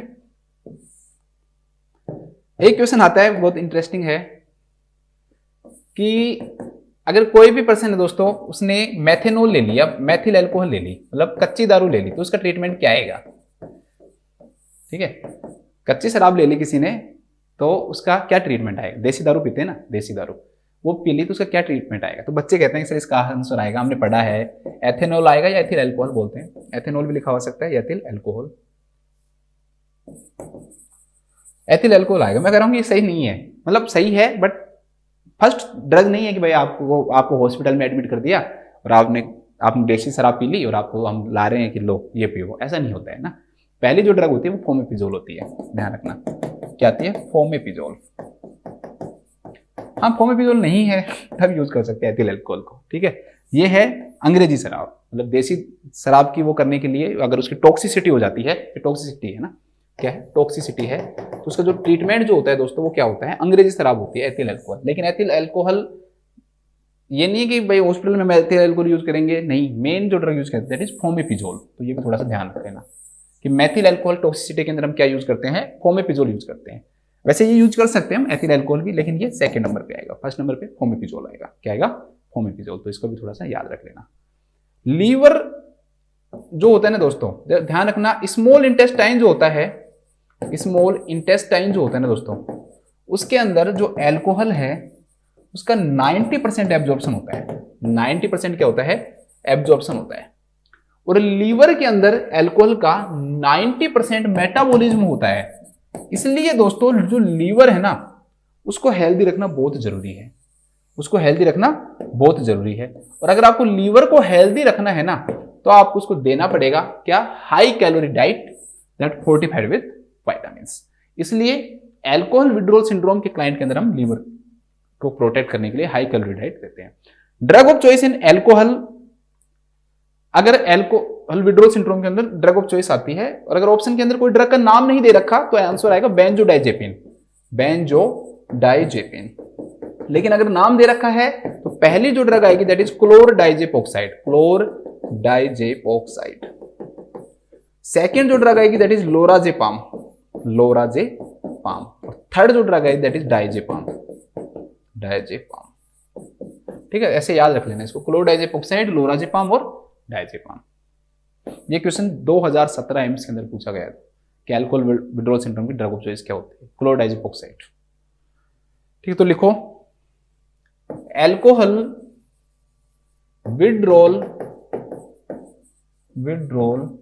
सिंड्रोम के क्लाइंट में, सिंड्रोम के क्लाइंट को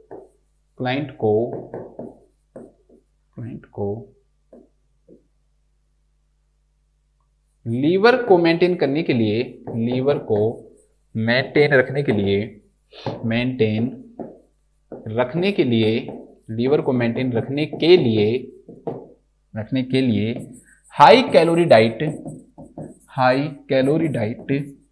फोर्टिफाइड विद वाइटामिन्स, मतलब जिसमें वाइटामिन्स भी मिक्स हो, फोर्टिफाइड किया जाए, मतलब और बढ़ाया जाए, फोर्टिफाइड विद वाइटामिन्स दी जाती है, वाइटामिन्स दी जाती है। अगली जो क्लास होगी उस क्लास के अंदर मैं आपको सारे के सारे जो हेपेटाइटिस से रिलेटेड क्वेश्चन है वो करवाऊंगा। ठीक है, शायद 10 क्वेश्चन बन जाएंगे आपके, 9-10 क्वेश्चन हैं, तो अगली क्लास में हम हेपेटाइटिस के बारे में बात करेंगे। एक बार हम वापस से मैं रिवाइज करवा देता हूं आपको कि आज हमने क्या क्या पढ़ा है। तो अल्कोहल विड्रॉल सिंड्रोम के जो क्लाइंट है उसके अंदर हम क्या करते हैं दोस्तों, हाई कैलोरी डाइट देते हैं फोर्टिफाइड विद वाइटामिन। क्यों? क्योंकि मेनली अल्कोहल की मेटाबॉलिज्म जो होती है वो लीवर में होती है, इसलिए लीवर के लिए जरूरी होता है। ठीक है, इसके बाद में नेक्स्ट है दोस्तों, ऐसी कौन सी 2 वाइटामिन होती है जो दोनों ही न्यूरोनल एक्टिविटी के लिए जरूरी होती है, तो थायमिन एंड नियासिन, दोनों जरूरी होती हैं। नेक्स्ट जो क्वेश्चन है दोस्तों इसमें था कि अगर किसी पेशेंट ने अल्कोहल ली और इसोफेगस उसका इन्वॉल्वमेंट हो गया तो उसको हम soft diet, high protein diet and high carbohydrate diet देते हैं। इसके बाद नेक्स्ट क्वेश्चन था दोस्तों वही है कि भाई पैनक्रियाटाइटिस के क्लाइंट में क्या करोगे, एनाल्जेसिस दोगे, रिलैक्सेशन एक्सरसाइज को पढ़ाओगे और कार्डियक रेट और रिदम को क्या करोगे, मॉनिटर करोगे। इसके बाद नेक्स्ट जो क्वेश्चन था दोस्तों क्या है कि भाई सीए पैनक्रियाज के लिए अगर आपको उसके एंजाइटी को दूर करना है, सबसे मेन चीज क्या है कि वो अपनी फीलिंग्स को क्या करे, एक्सप्रेस करे। इसके बाद नेक्स्ट क्वेश्चन क्या था दोस्तों कि भाई क्या कारण है कि अल्कोहल के कारण पैनक्रियाटाइटिस हो सकता है, कि जो एंजाइम्स है उनका सीक्रेशंस बढ़ता है, जिससे जो पैनक्रियाटिक डक्ट है उसके अंदर प्रेशर बढ़ता है, जिसके अंदर एंजाइम्स का क्या होने लग जाता है, बैकफ्लो होने लग जाता है। ठीक है, इसके बाद नेक्स्ट जो क्वेश्चन है दोस्तों क्या है कि स्यूडोसिस्ट क्या होता है, तो एक डायलेटेड स्पेस होता है जिसके अंदर necrotic tissues, enzymes and bloods क्या होते हैं, फिल्ड होते हैं। नेक्स्ट जो क्वेश्चन क्या है दोस्तों कि क्या कारण होता है कि कोलेसिस्टेक्टोमी के बाद क्लाइंट के अंदर रेस्पिरेटरी कॉम्प्लिकेशंस आने के चांसेस होते हैं। क्यों? क्योंकि प्रोक्सिमिटी ऑफ द डायफ्राम होती है, बिल्कुल डायफ्राम के पास पाया जाता है।